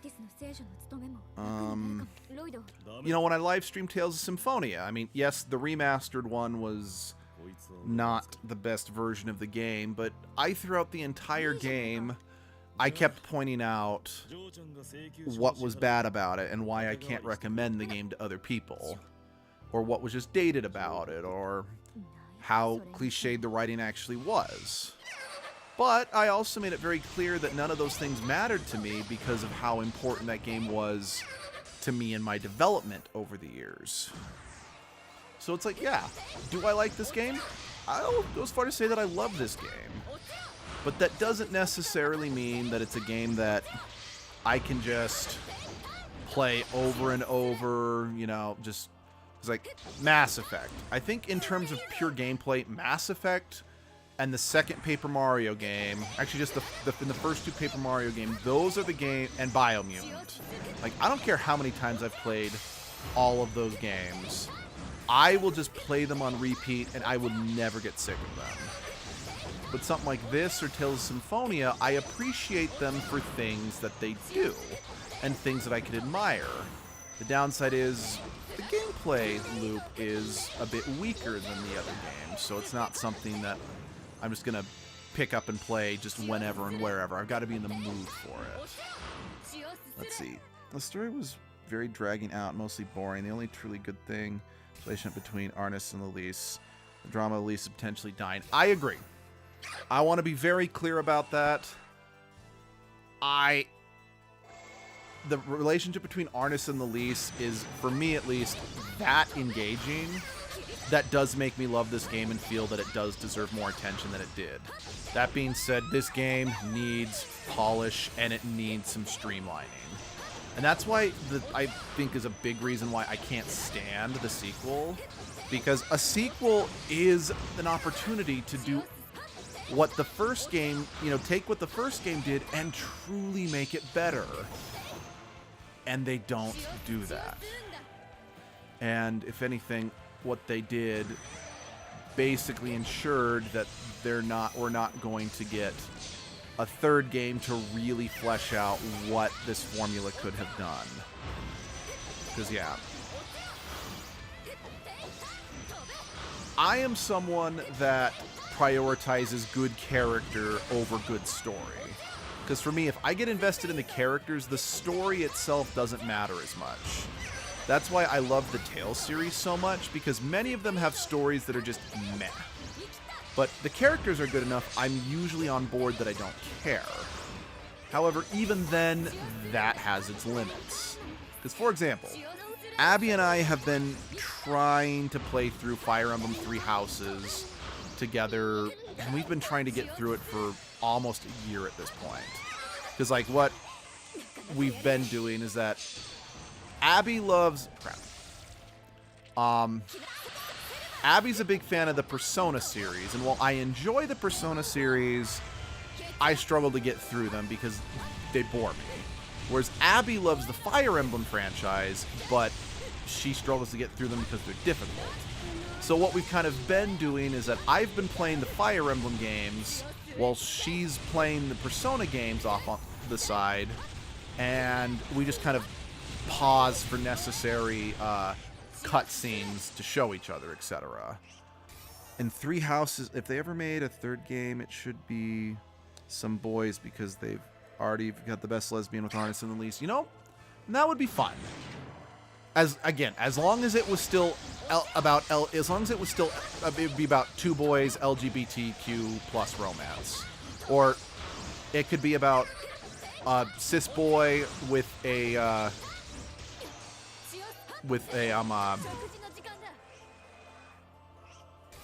actually, the third game, yes, it should about boy love. That'd be great, but it would also be fun if the third game was about just trans characters or gender fluid or non-binary. Just really embrace the LGBTQ plus community in the third game. But yeah. Yeah.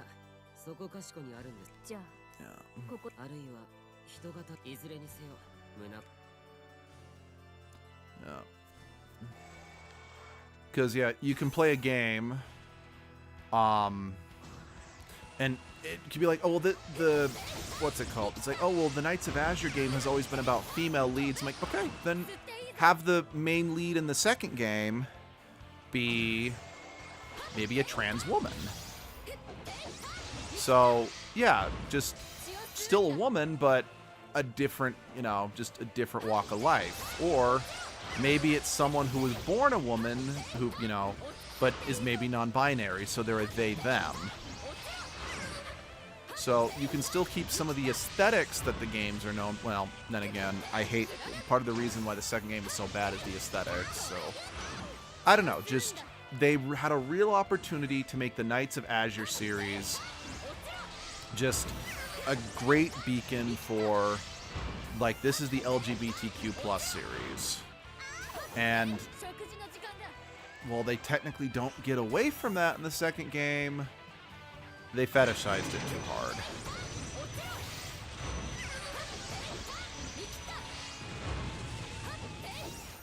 That and the story of the second game was a little too been there, done that. They needed...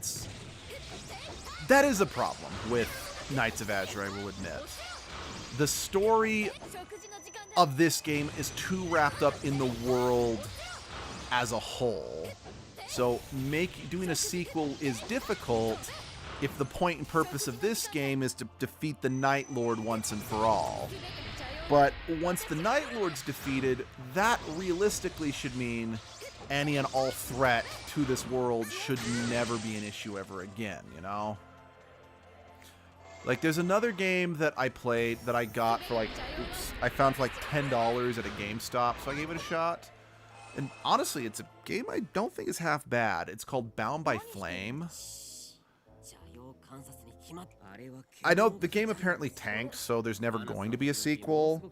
But making a sequel to it is impossible because everything about the world and the conflict and all the strife that's facing the world were too tied into the events in that singular game. So if they ever wanted to make another game, it would have to be it'd have to have a completely separate premise to the point where, quite frankly, why even call it a Bound by Flame game? Or, yeah. Because again, let's see, if you don't want to say, if you don't want to say the quiet part out loud, then use the demon blood thing. It's the allegory for transition. In fact, it would be anew for this demon. Huh. I actually like that. That's... Huh. That would be fun.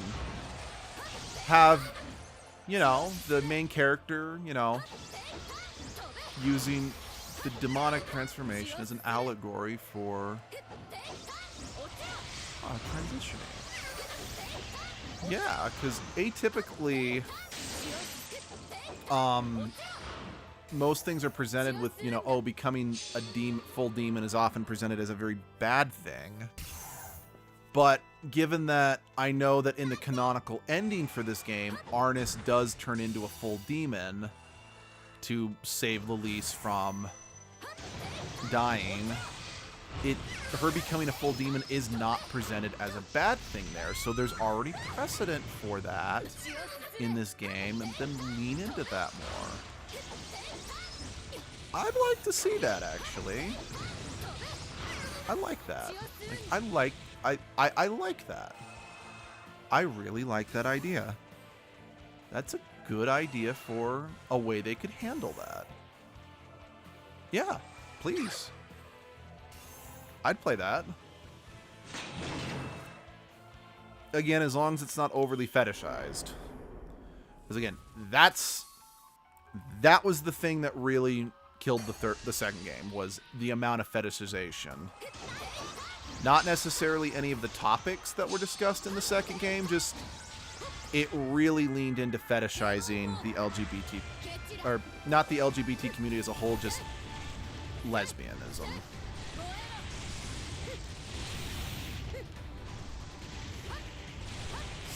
Actually, you know what? Something they should do in the third game is the third game should be a parody of just how much they fetishized women in the second game. So the third game, it's all about big, beefy men with overly designed pant bulges and delectable ass cheeks.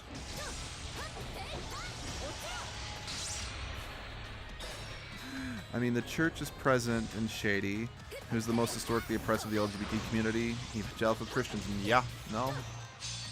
You are that is very true.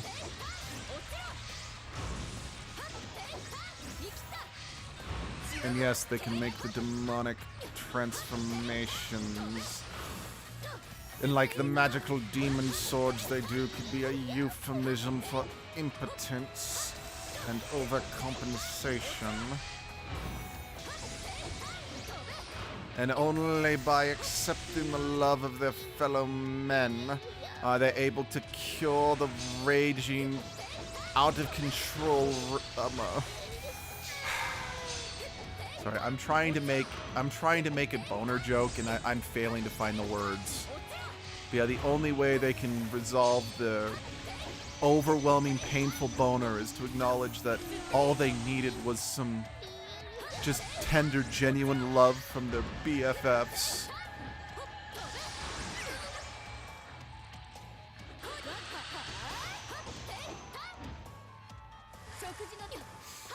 Yeah.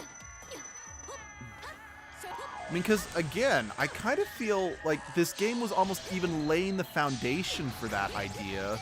Since, again, it's very clear the church here is not 100% a positive force per se. Now, that's not to say that they are a negative force on the world as a whole. Like, again, there's a reason why I do kind of compare Arnis to Velvet from Tales of Berseria, is because the church, both in this game and in Tales of Berseria, are not necessarily working to destroy the world, but they're not necessarily working towards the benefit of the main characters. Because, like, again, in Tales of Berseria, they're not necessarily a negative force on the world per se, because the church is ultimately what keeps the demons from overrunning and killing everybody. But they have their whole gimmick is they want to repress all emotions, because only by oppressing emotions can they stop people from wanting to kill each other. So you really want to make fun of an over-sexualization of women? The protagonist needs to be a massive flirt, but only with men, and absolutely loves his twinks. Yes. Yes.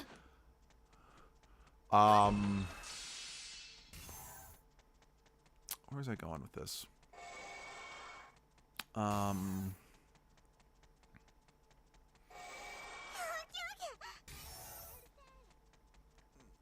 This is what now?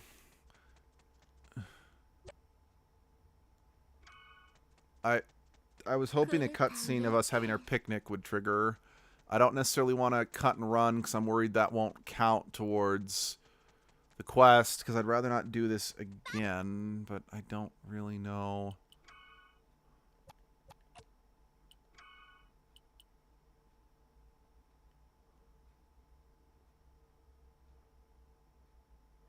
Oh, did I go to the wrong place? I didn't think I did.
I think I did go to the wrong place.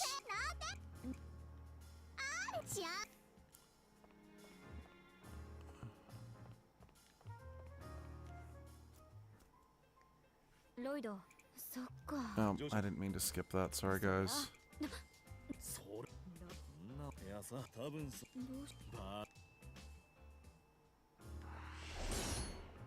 Thanks, jerk off.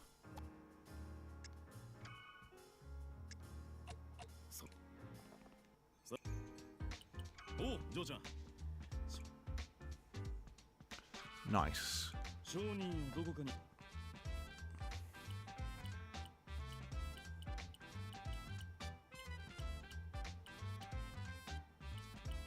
これでいいんだな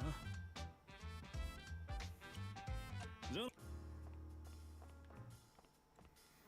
Okay.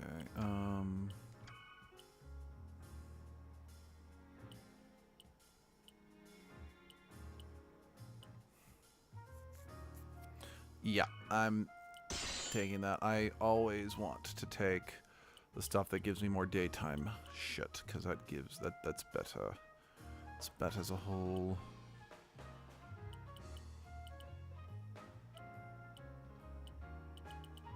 Yeah, I need more.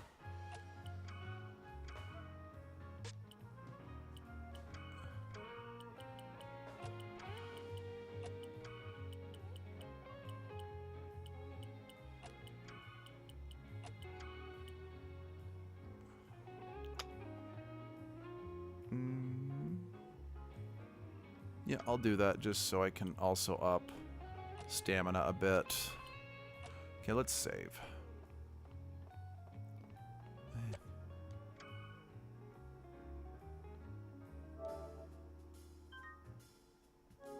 Nope, saving. I want to save. See, talking to you and enjoying your streams. Perfect way to make grinding less pain. That's good to hear. Yes, grinding like what I did to that deliciously hunky guy last night. I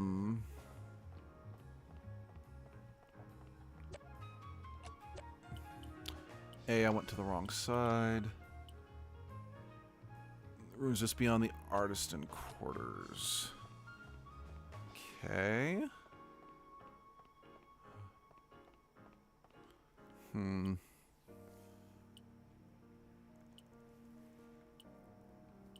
Okay, I'm assuming I actually need to go here. And then a path to go that way should reveal itself, I think. That's what it looks like to me I need to do.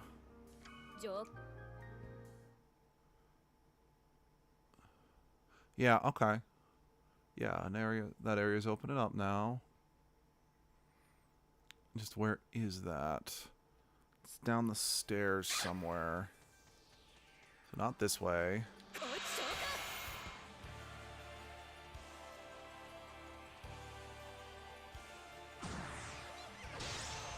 I think it's over here. Yeah, but we're gonna fight these guys first, just so we can. Oops. But oh yeah, I know. You know, one thing I do actually appreciate, just thinking about. So something the second game did that I do mildly appreciate, it didn't work in my opinion, is the second game got rid of Servant. Instead, there were more partner characters, because it was putting more, because the second game, it was about a love triangle, I believe, between 3 women, which, you know, on paper, that could have been fine. But they do away with the servant in place of bringing people with you on missions. The trade-off is, it's like, I like collecting the servant. It's fun, and I like the abilities they grant you. What's more is the lack of servant also meant there was no... Like, the main character of the second game couldn't transform into the different forms. Which, I mean, I know the forms aren't amazing, but, you know, they help break up the gameplay loop, so... It was, I do think it was a mistake to do away with that in the sequel. Let's see, I like this Summoning Monster system they've going instead of needing to make fleshed out characters for a party. Yeah, it's a good and it can kind of go both ways. It just sort of depends. Like, for example, in Tales of Symphonia 2, shit game, don't recommend it ever. Even though you still have access to all the old characters from the first game, The game is more about catching and training monsters, and honestly, that was always a much more rewarding element of it. The trade-off is that the characters from the last game who came back kind of got screwed over, you know? However, that's an extreme circumstance because it's a sequel. If, say, the game from the outset had just been about training these monsters, and then there were no other party members other than the main two, it would have worked out better, in my opinion. Whereas something like this, it is about having a small cast of characters and then filling the party out with monsters that don't need to be full characters, they just need to be quirky and memorable. It works, especially when you're trying to tell, when you think about it, a more personal story. Because again, even in Tales of Symphonia, my favorite game of all time, a game that I love all the characters, I treasure them dearly, I love them so much. Even I can admit, and this is something like Abby's, I consider Tales of Berseria to be the best Tales game. Abby considers Tales of Symphonia to be the best Tales game. Which, and again, I feel part of the reason I can't put Symphonia higher on my personal list is I have too much nostalgic bias towards it to completely judge it unbiasedly. But, what's the word I'm looking for? Even both of us can admit that the characters of Regal and Persea in Tales of Symphonia do not get the same level of attention to detail as the rest of the cast. And that's just because there are 9 playable characters in Tales of Symphonia. Is it a 40-hour long game? Yes. That's why every character in the game does still get some character development. It's just Regal and Persea get less. And that's just due to time constraints. So it's like, it's possible they could have cut Regal and Persea, or at the very least, cut one of them and reworked some things, and you would have had a slightly tighter, character-driven narrative, you know? I'm not 100% sure how I'd redo the story off the top of my head, but yeah, it's kind of one of the reasons why a game like Tales of the Abyss, I feel Tales of the Abyss actually drops the ball pretty hard on some of the characters, because even though there are only 6 playable characters, there's a lot of side characters. But it's why Tales of the Abyss fares a bit better in terms of all the main cast being fleshed out more, is because there's only 6 of them. But like I said, well, no, I guess I can't really say that because there are just too many side characters who aren't party members. Maybe a better example, as pained as I am to admit this, would be Tales of Vesperia, at least the base edition. Or at least the original edition that didn't have the pirate girl. Because, like, I think all... Wait, no, Rapide was kind of bland. Never mind. I guess no game with an ensemble cast is usually perfect in terms of making sure everyone has equal time in the spotlight. You know, that's okay, as long as everyone's interesting. Because, like, oh my goodness. Tales of Hearts R, the one that was released... Well, it was originally released on the DS, and then the Tales of Hearts R version was released for the Vita. It has one of the most bland, pointless, why are you in this game character that I have ever seen. Everyone else in the game stands out at least some way. He is like, you're just here to be the elderly... Well, I say elderly, I mean like middle-aged, badass white guy. Who, well, okay, he's maybe Japanese. I don't know. He's just one of the most generic characters I have ever seen in anything, and it is writing fail to the maximum. Tales of Graces. That's a game that I feel does a good job of fleshing out all of its characters and justifying them all being in the game. Now, Tales of Graces suffers because the story is awkward.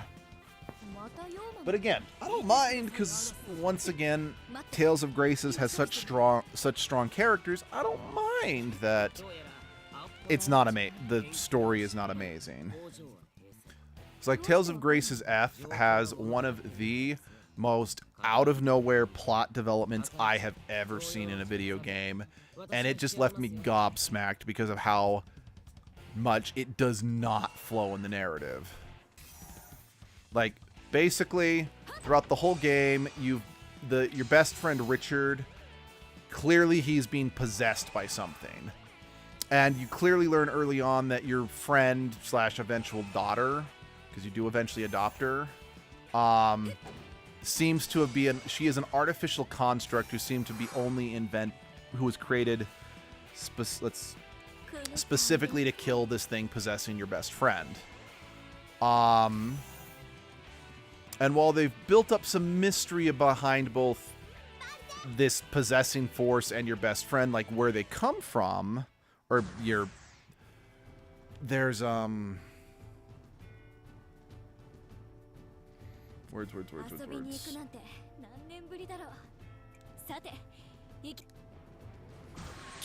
Just literally out of nowhere, your future daughter gets severely injured. It's like, we need to go back to where I'm from in order to get healed. It's like, where is the... It's like, okay, let's go to space. I'm like, I'm sorry, what? And yeah, just out of nowhere, the solution that just everyone is like, hey, we gotta go to where you're from, which means we gotta go to space? Because apparently this entire time, the game has taken place on basically a moon of a much bigger planet. And they're then talking about, like, we gotta get through the aquasphere. I'm like, the what? And then when they go up, I'm like, is that... I don't remember what it's called, but apparently, like, in the lore of this world, yeah, we're on a small moon orbiting a much larger planet, and in order to have a atmosphere on this moon and not get crushed by the gravitational forces of the bigger planet, there is a artificial ring put around the moon with an actual layer of water, the aquasphere, around the planet to hold in the atmosphere. And it's presented in a way that it's like, no, this has always been part of the world. What are you talking about? Why are you confused? And yeah, it is presented so haphazardly that it just sucker punches you because it is not established whatsoever. But again, I don't mind that because the characters are so charming. Like, I think the least charming character is Hubert, but quite frankly, just all the shit that kid went through. He is allowed to be an angsty little fucktard. Plus, if you play the... Tales of Graces was originally released only in Japan on the Wii. But then when it got an international release, it was released as Tales of Graces F on the PlayStation 3. And it added an additional epilogue story arc. And quite frankly, that epilogue story arc is some of the funniest shit I have ever played in a JRPG. So it's absolutely worth playing. But he has a good arc and gets a really cute failed romance, sort of. I say failed because to my understanding it's considered canon, like the two eventually do end up together by the developers, but the girl he's in love with is just so clueless that she doesn't realize that he's in love with her. And it is funny about just how cruelly she rejects him without realizing she's rejecting him, in fact. Okay, so just because I know I at one point wanted to stream Tales of Graces F for the channel, but unfortunately I can't anymore because our Elgato is not compatible with the PlayStation 3, which really bums me out. Like, it really bums me out that most Elgatos now are no longer compatible with games that require AV cables, because for whatever reason you can't stream off the PlayStation 3 with the HDMI cables. You gotta go through like this convoluted AV cable setup. So I can't stream any PlayStation 1, 2, or 3 games. I can't stream any Nintendo N64 or GameCube games. It's a little disappointing, unless I find a way to emulate them. And I know PlayStation in particular is a bitch to emulate on certain consoles. You know, listening to you talking about the world of these RPGs genuinely sounds like a strong acid trip, which makes me wonder the things some of these creators were smoking. No kidding. Like, for real. But what happens is that Hubert is the main character in Tales of Grace's brother. However, due to your dad not wanting there to be like political strife between the siblings in terms of who gets to inherit the title, he actually lets the younger brother be adopted into another noble family in order to prevent infighting with the brothers. It fails miserably because the two end up fighting each other anyway, but that's neither here nor there. So Hubert has kind of been told by his adopted dad that he wants to set up an arranged marriage. But Hubert has fallen in love with the companion member Pascal. Now, Pascal and Hubert, it's the kind of the whole, they're complete opposite, so they attract, you know. Hubert's, you know, a proper nobleman. Pascal is a out of her mind adventurer who likes to live on the street and is improper completely, you know. In fact, so much so that there's a running joke that she often smells like crap because she gets so, and she's an inventor, because she gets so invested in what she's researching that she forgets to bathe. Heck, she even forgets to eat. So you meet her, I think, because she passed out because she hasn't eaten in a while. So Hubert, you know, is telling Pascal about his arranged marriage. She's like, oh, that's wonderful. I can't wait, you know, to hear, you know, I can't wait to, you know, see you get married. He's like, no, Pascal, I'm not going to go through the arranged marriage. She's like, how come? He's like, I can't go through with this arranged marriage because all my waking thoughts are filled with you. It's a very, very sweet confession. And she says, oh, she leans in. It's like very sweet, very tender. It's like, don't worry, I understand. He's like, you do? Yeah. You're worried about getting married because you're worried that, you know, he's like, don't worry, I'll take a bath before your wedding. She's like, wait, what? He's like, wait, what? I'm like, yeah. Your thoughts are consumed with me because you're worried that I'll smell so bad I'll ruin the wedding. But don't worry, I'll make sure I'm nice and clean. And poor Hubert just walks away dejected. Although they make it very clear in the credits that just kind of shows where the characters are. Hubert is still actively trying to get her to understand that he is in love with her. And based on, because the two guests actually, so one thing the Tales series will often do is they'll have characters from different games guest star in other games as secret boss fights. It is very clear that the two of them do eventually become a couple. So anyway, let's see. Pascal sounds like she has ADHD because I get so fixated and stuff I forget to bathe and eat, and I've passed out like that before. Yeah, no, I wouldn't be surprised if that's exactly what they're going for. But yeah, no, it's really damn funny. It's kind of sad. Yeah, yes, it is kind of sad, but it's really damn funny. Hubert and Pascal, they have a pretty good relationship. Actually, just all the characters in Tales of Graces have... If you want to write a good game with believable inter-party turmoil and believable connections and all that, Tales of Graces F. Good game. Very good game. Highly recommend. It's just the story beats are bad. Story beats are presented very badly. Because, yeah,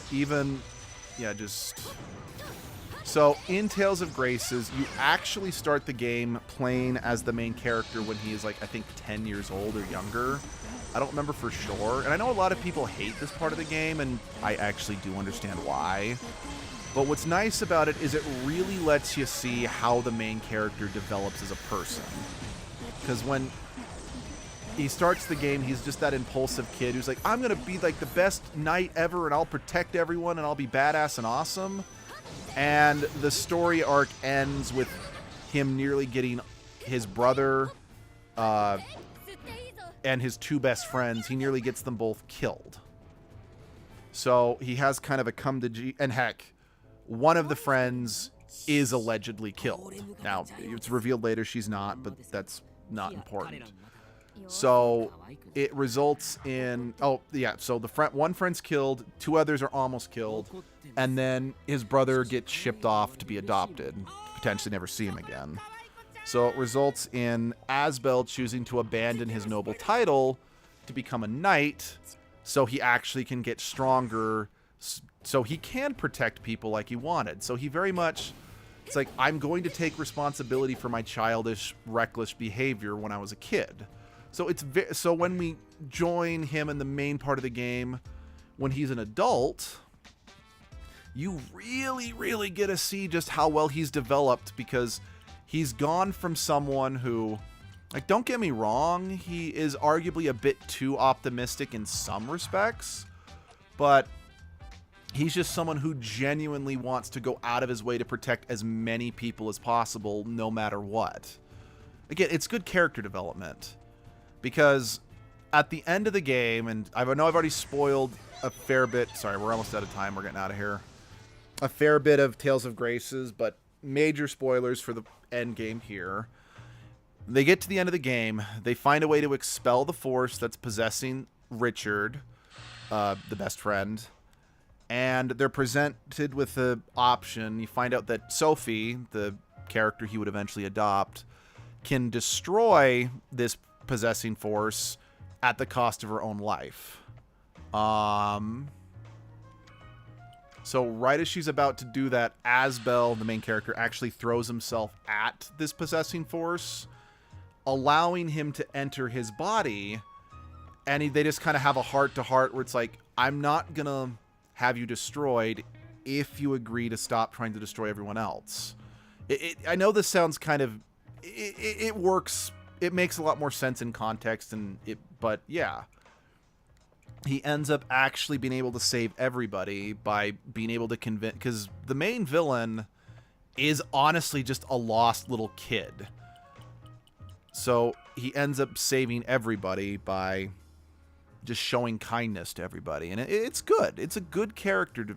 It's a very good character. And I really like Asbel because of that. And, like, honestly, if I had played Tales of Graces F when I was as young as I was when I played Tales of Symphonia, Asbel would probably hold the same level of love in my heart that Lloyd does. But the fact that he's on par with Lloyd, I still think is... I think it says a lot about just how well he is written, you know? Actually, hell, what's his name? David Vincent, who voiced the character of Richard in the game. He actually came to a local convention some years ago, and I was actually able to get a poster of him, of his character from Tales of Graces signed by him, so that made me very happy, to say the very least. I like David Vincent. He was a nice guy. Oh, yeah, fetish. Okay. Yes, I'd like to actualize. What do I got? Ooh, a stone golem. Yes, he can be called Gla. Cool.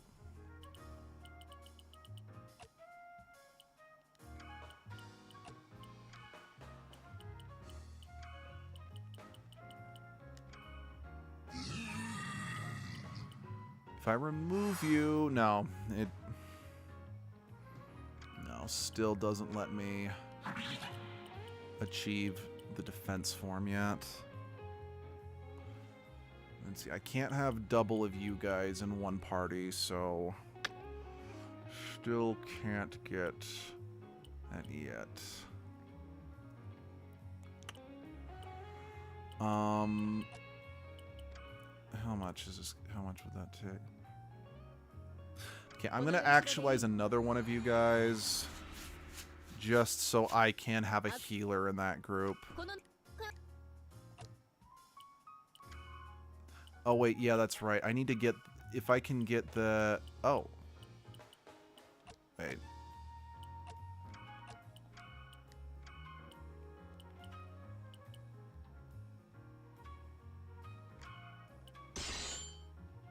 Okay, good. I was glad I was able to get that. Okay. Yeah, I guess I will go for the time bonus next, because I did almost run out. So, yeah, good to know. All right, let's take... I'm going to quickly take another daytime quest before I do anything else.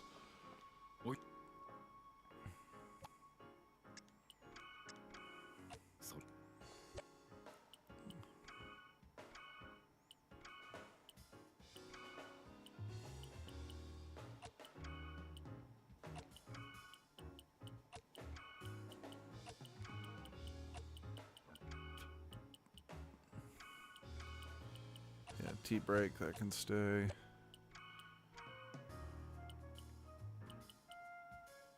Oh, wait. Yeah, I mean, I still need to get this, so might as well.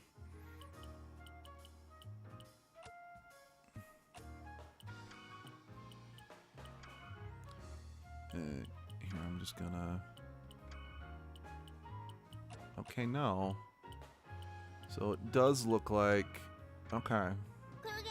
Right. Okay, so yeah, getting that does... It does seem like it's not... It's never gonna let me have multiple of the same servant in a single party. Good to know. Oh. That's interesting. What is it that makes it... You've got 3 blue dots, but the other 2 only have 2. What is that? And does it say why? I don't think it says why. Huh. Very interesting. Hey, buddy, I'm glad you could join us. Actually, let's head back to the Altar of Jorith. 'Cause I never looked to see how much I needed for my next level up. I mean, I imagine it's going to be like, I don't know, 60,000 or something, but I want to know. I just kind of want to know so, you know, we can do your event when I get back. I can kind of just mentally be like, okay, I need this much. Is this servant thing or whatever worth it, you know? Yeah, actually, I kind of hit it almost on the head. 68,000.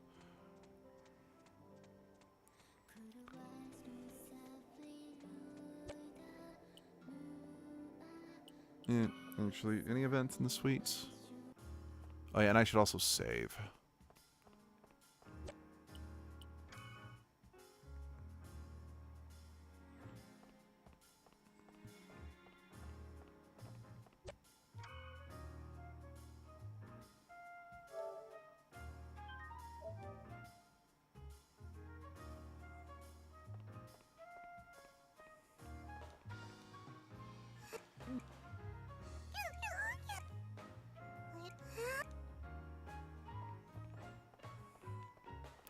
Oh yeah. Have I already done this yet? No, I didn't. I'm glad.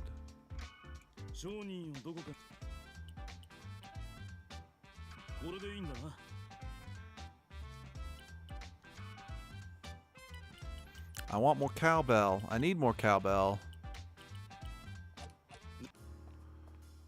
What I need is more servant. Specifically, more defense servant. I want to get the armor. Okay, the graveyard's gotta be in one of these places somewhere at this point, I feel. Because I don't feel they would give me 2 quests to explore the graveyard if the graveyard wasn't accessible yet. Or at least it wasn't about to be accessible. And I've unlocked 3 areas. I just don't necessarily want to go back and start looking for them.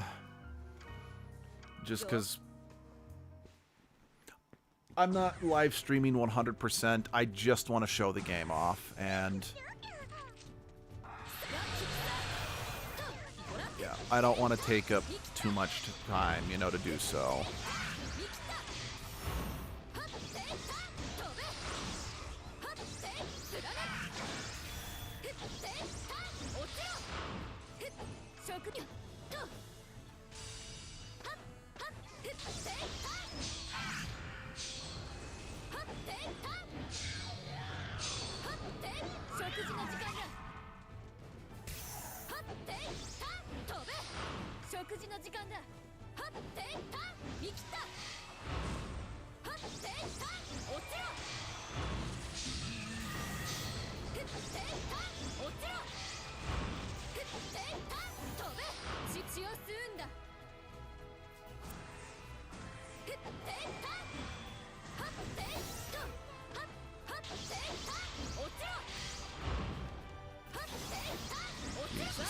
Brilliant. Oh.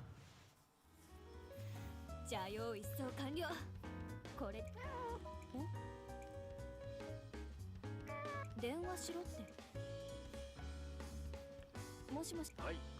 ホテル。あ、支配人。お嬢様。お早かった。I mean, I don't think it was all that quick because I accidentally went to the wrong place at first. So it's been like, what? Quite a bit of time between when we set out for this picnic and when I actually pulled it off. At least 2 nights in game. Pretty. 綺麗。 Aww.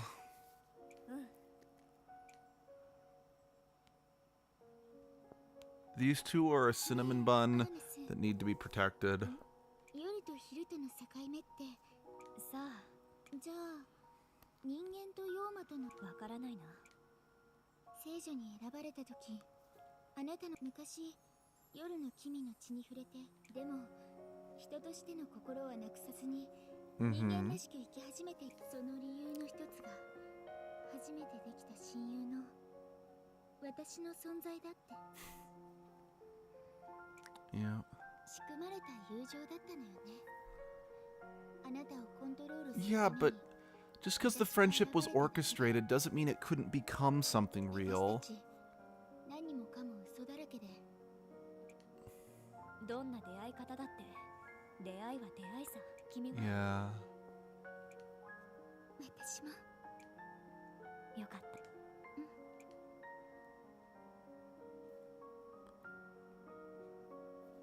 That's so sweet. アーナス、何？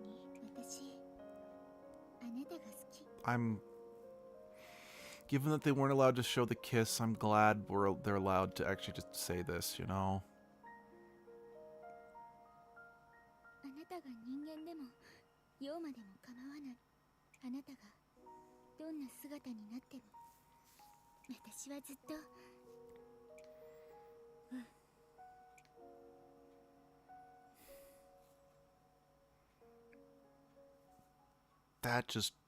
That just filled me with all the good feelings. What the fuck? What just happened? I'm concerned. I am very concerned. What just happened? Fuck you, Pope. What are you up to? Don't you dare take this away.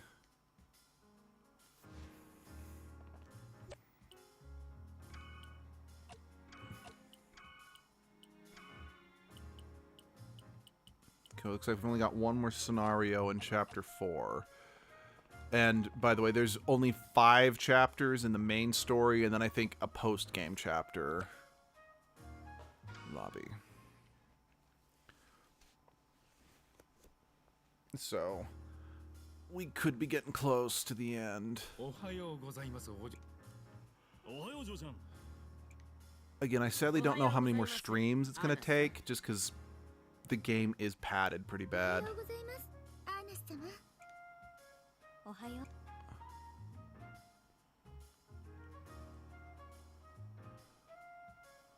う。 Oh.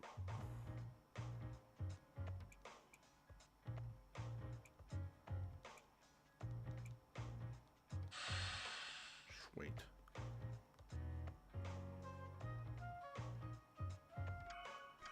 Oh yeah, I need to give those guys some equipment. I'm a dumbass.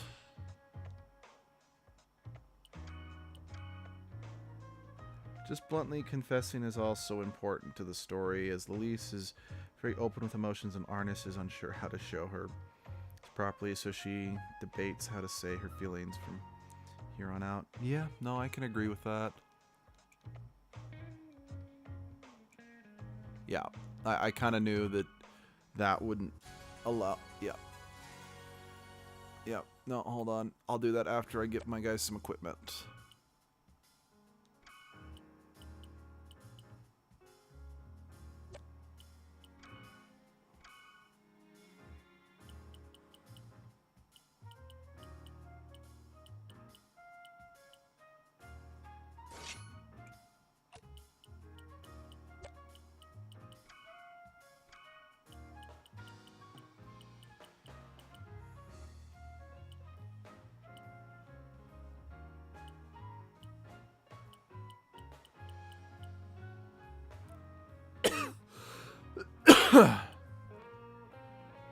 As for Arnis, it's not as simple as I love you too, especially knowing the lease is expected to die. Yep.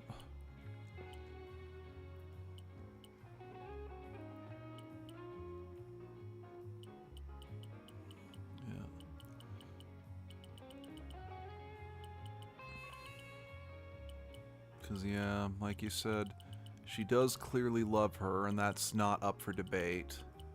But she just doesn't really know how to express it because she's more emotionally closed off. And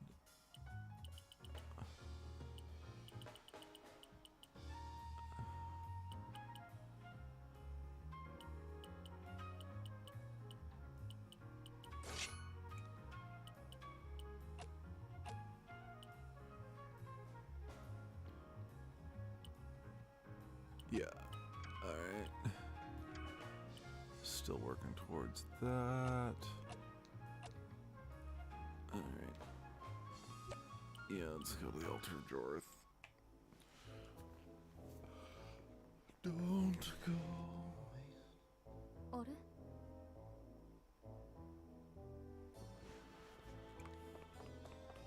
Oh. どうしたの？行くんだろ別世界に。何のこと？とぼけるなよ。俺には普通に Huh. Other people can be brought in there. I kind of just assumed only Arnis could go because we're the wielder of the demon sword. Which, by the way, I still don't fully understand how that got connected to us. Because we did clearly see こんばん a は。 visage of the Night Lord when we got it. ああ。迷い込んで押しかけてきたんだよ。まったくいい迷惑だよ。素直でよろしい。 Because let's be honest, Arnis still can't be completely honest with her feelings, even with Dream Lilise here. Can I not? I can't open the menu in here. Alright, what am I at blood-wise? Oh.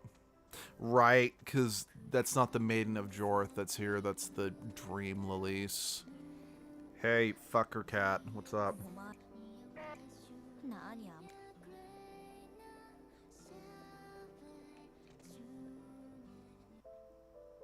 アーネス、あの指輪に気づいてくれ。おう。私たち、自分の気持ちでとも、でも、あなたが教皇庁のエージェントだとし、あなたと私があなたは私を守るため、そして私は、そんな、どっちに転んでも、分かって後悔はな。君と出会えたことに後悔なんかない。後悔があるとしたら、夢が覚めかかってる。後悔があるとしたら、もし君を連れて。 Yeah, there is some truth to that. But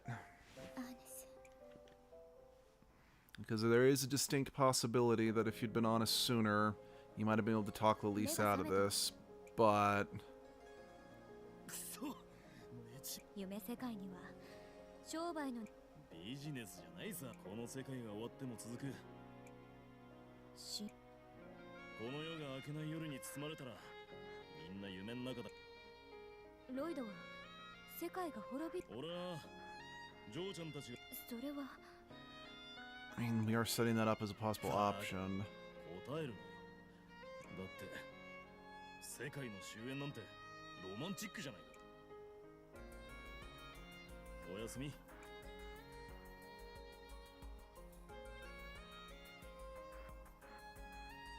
逃げる。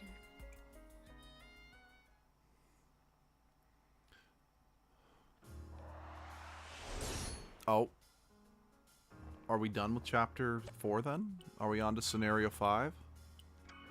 No, we're still in... So... I mean, we might be done, but we might not be formally advancing to the next part of the game then.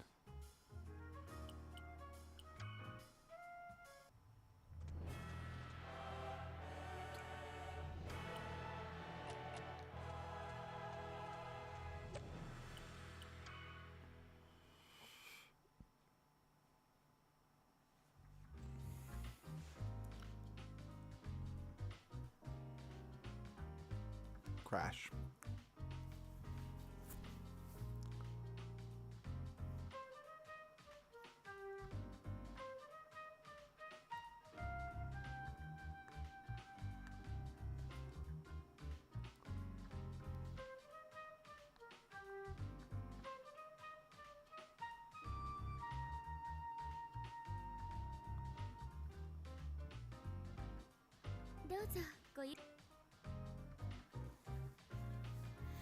She keeps bringing us the cupcake. She really wants us to try it.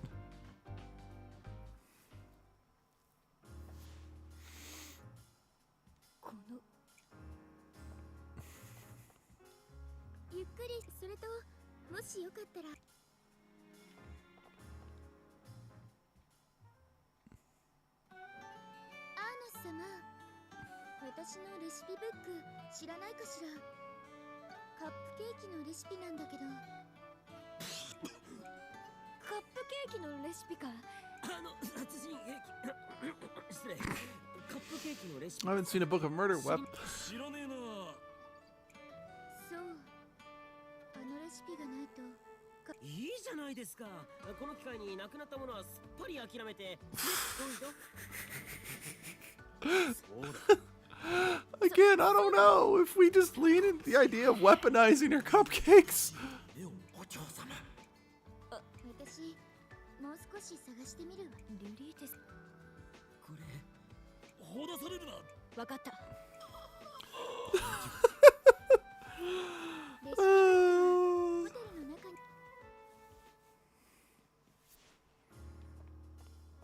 I love the dynamics and chemistry everyone's got.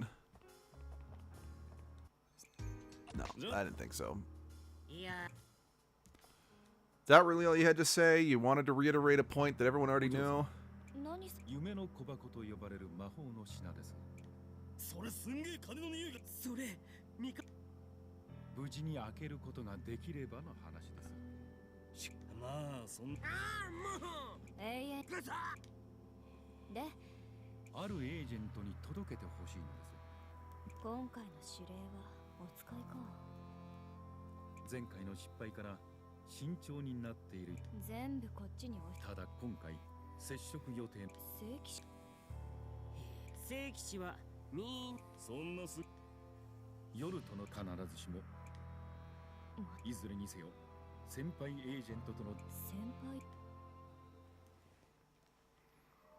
Okay, yeah. I said, if I remember correctly, there's only 5 chapters.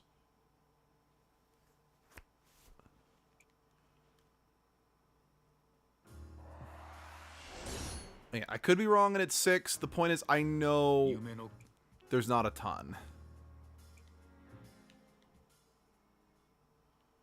Oh, you have actually some... いや聖騎士の末裔なんたとえこの世界が目覚めぬ夜にしつこ殿方は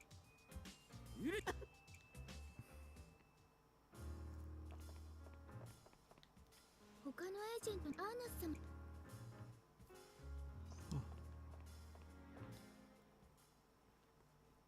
Fucktard little cat. ジパング書ご依頼の品を指定場所に配送いたし PS そんなわけで支払いよろしく。何また送り身内の借金か。身内もういいしなアーナス様だからでやだって何がプラス Let's see, because... That's... I already read that one.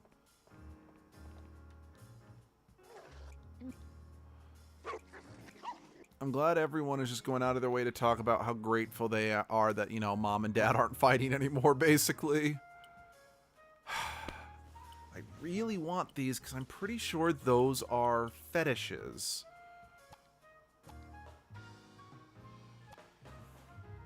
Sorry, 1 second.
Yeah, that's the problem is, unfortunately, because this game is not very well played or whatnot, I don't know where the cemetery is supposed to be, and there's no guides online to tell me what it is. Like, I found a thread of people complaining about the lack of descriptions on these quests, but I couldn't find one that specifically said where the cemetery is. Like I said, I recognize that imagery, so... But the problem is, I don't remember how to get to that place.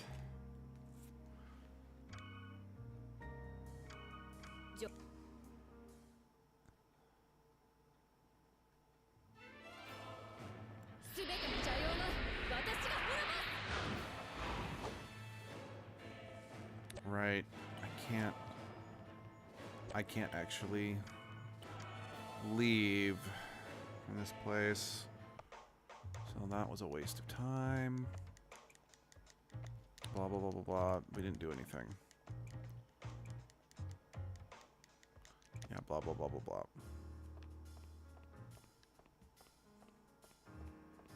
Sorry, I know I said I wouldn't be wasting time on this, but I'm doing that.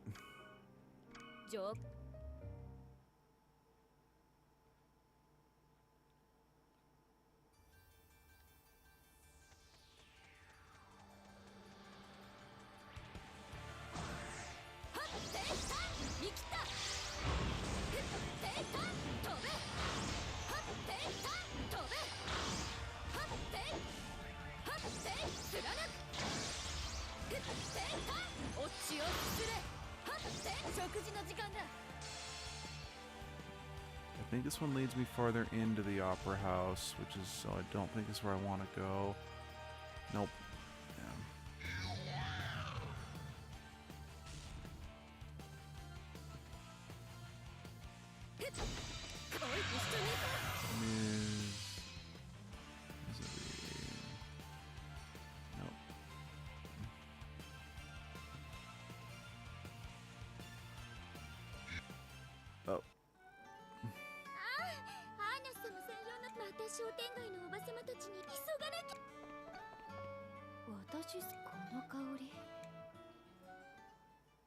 I'm sorry, what?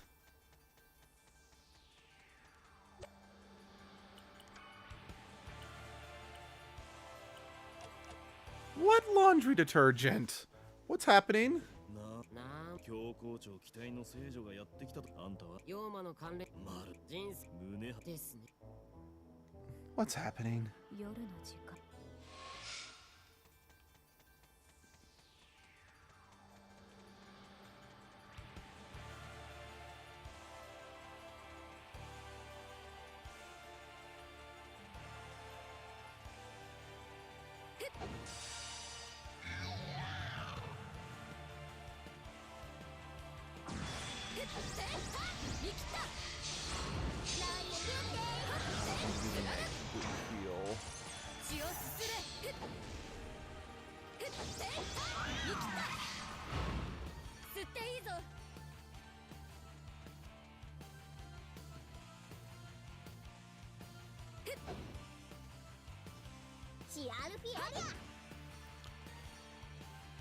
Oh, excuse me.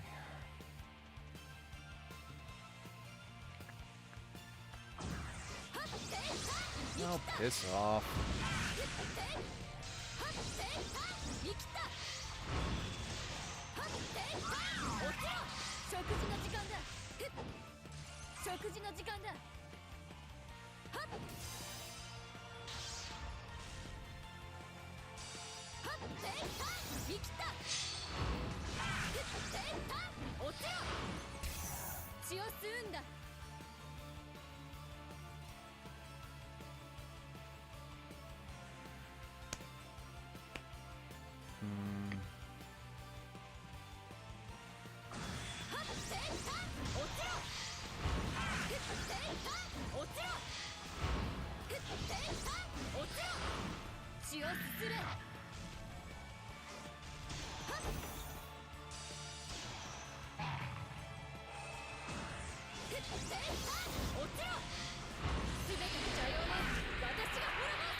Don't think this is... no.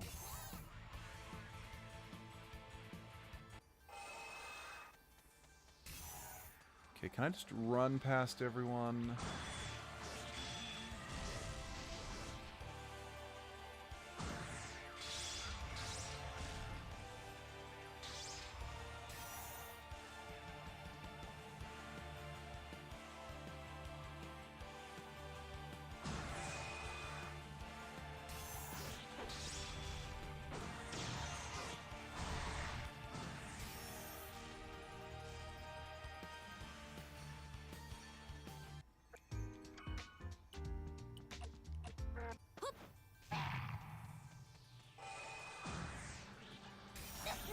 Ow.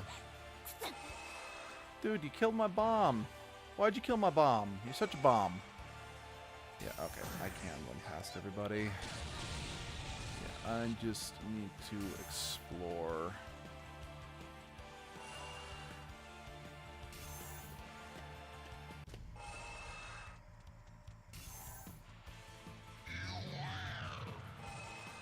Very observant. I'm proud of you. Damn it.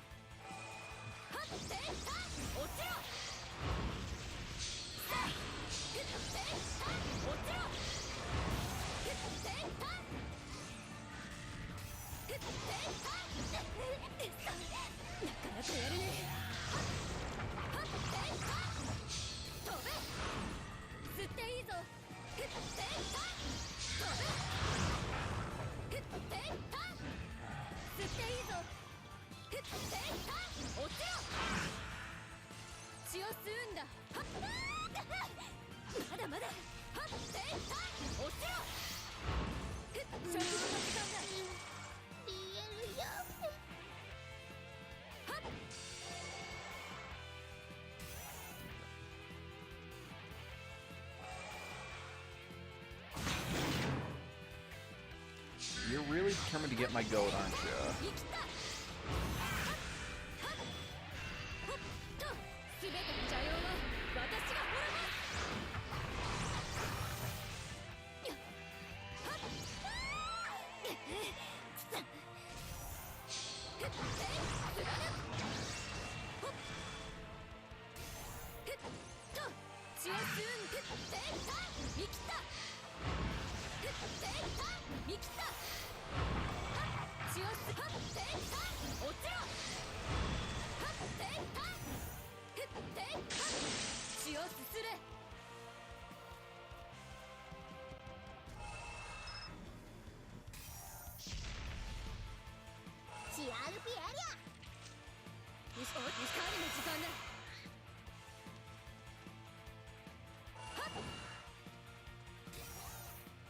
Here we go. Here's the cemetery. Glass spitter. I do not have time for you. Okay. Hold the phone. There is a warp point here, which means there was a way to come directly back here, but what would this thing be listed as then? I'm not going back, because, again, I want to find that parcel, because I am 99% sure the quest in the cemetery might give me some more Servant. And I really want to make sure I get some of these Servant, because I'd love to be able to unlock my heavy form before the game is over, just so I can show off everything the game has to offer, you know? Right, where's that switch?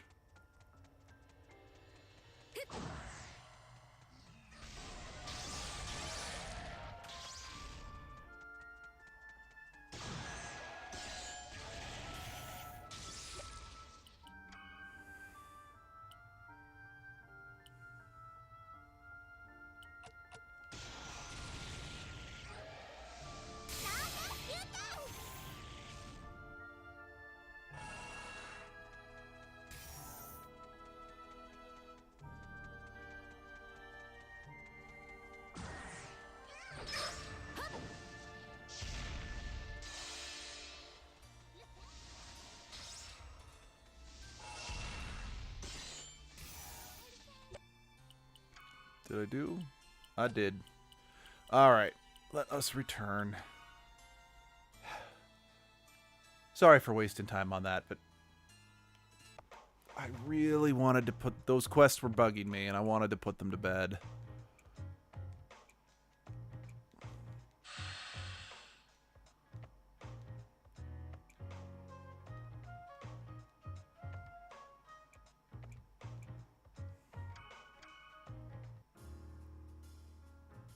To be honest, I didn't expect to find the seminary had the same terrible luck googling it. Tell me about it. But I think it definitely helped that I could just, you know, run past everybody. Aw, man. They're not fetishes.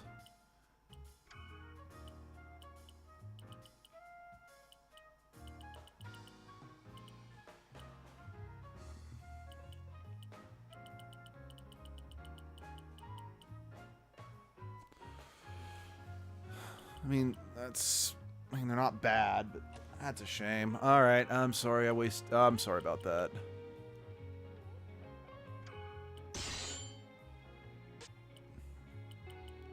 Yeah, give me that time boost.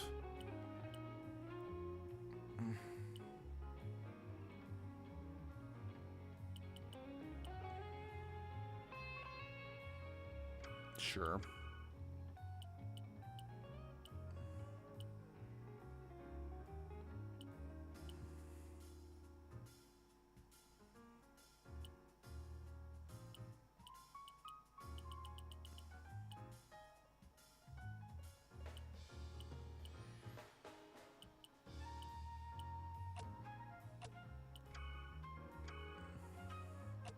Actually, hold on. Let's take some more quests before I set that.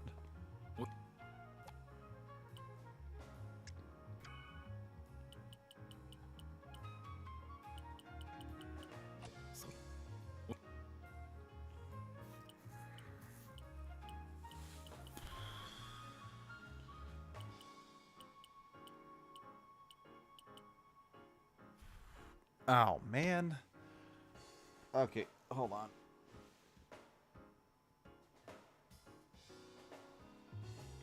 Yeah, no, I agree that it... Hold on. I want to just check something real quick. Because if a toy collar is just more equipment, I'm not wasting time on that.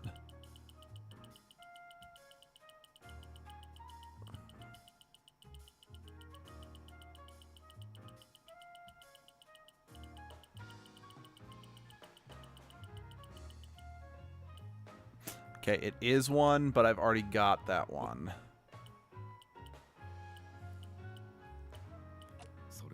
Actually, you know, I'm going to take that one regardless just because it pays in blood. You know, I'm just going to take both of these because they pay in blood. I don't care if I've already got a bomb serving.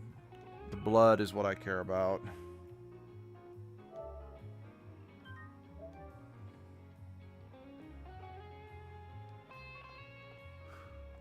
Okay.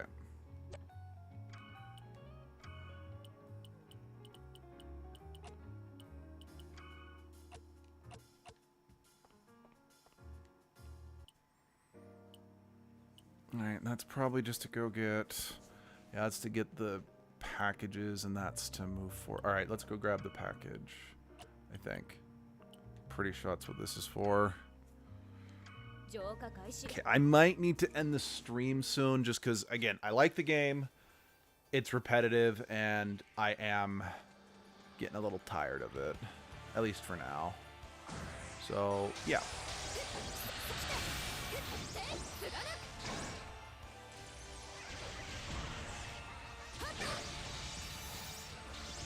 So yeah, let's grab some.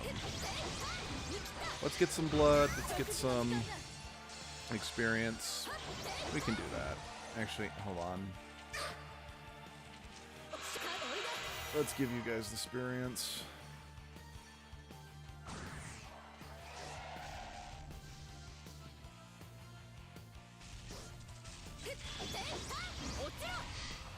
I don't think that's the way I need to go in order to...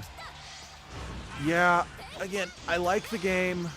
I really can't stress enough that I like the game, but the gameplay is too repetitive to be able to just play it for long stretches. Like, there's not enough to spice things up.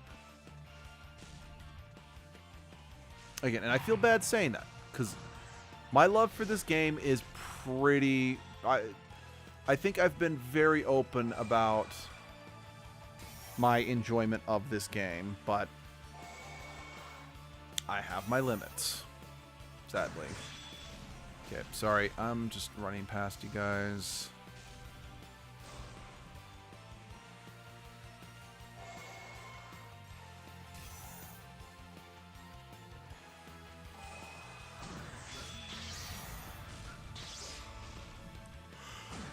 Because, yeah, the other issue with it is that, yeah, there's different combos, I have different weapons and everything like that, but the problem is, it really just boils down to the fact that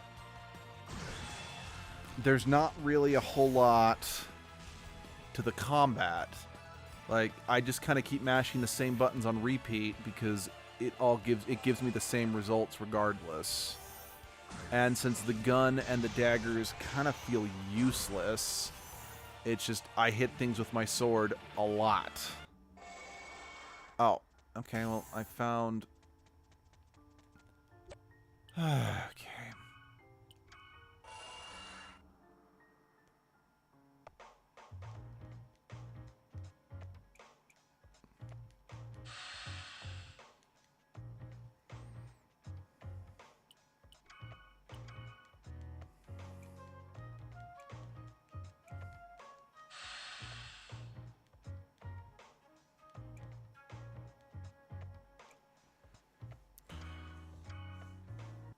Yeah. Okay, I need to call it. I need to call the stream there.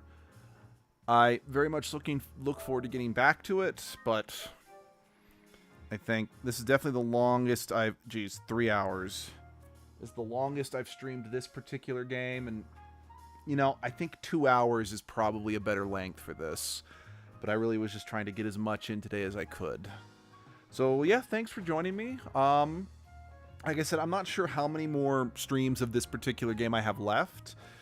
Just to reiterate, I'm only going to get the first ending. I'm not going to be doing the secret endings because I don't want to do the grinding required for that. But yeah, if you want to join us on Discord, there's a link in the description. That's the best way to stay in contact with us. Yeah, I'm not sure when, but I'll see you guys then. Have a good rest of your day.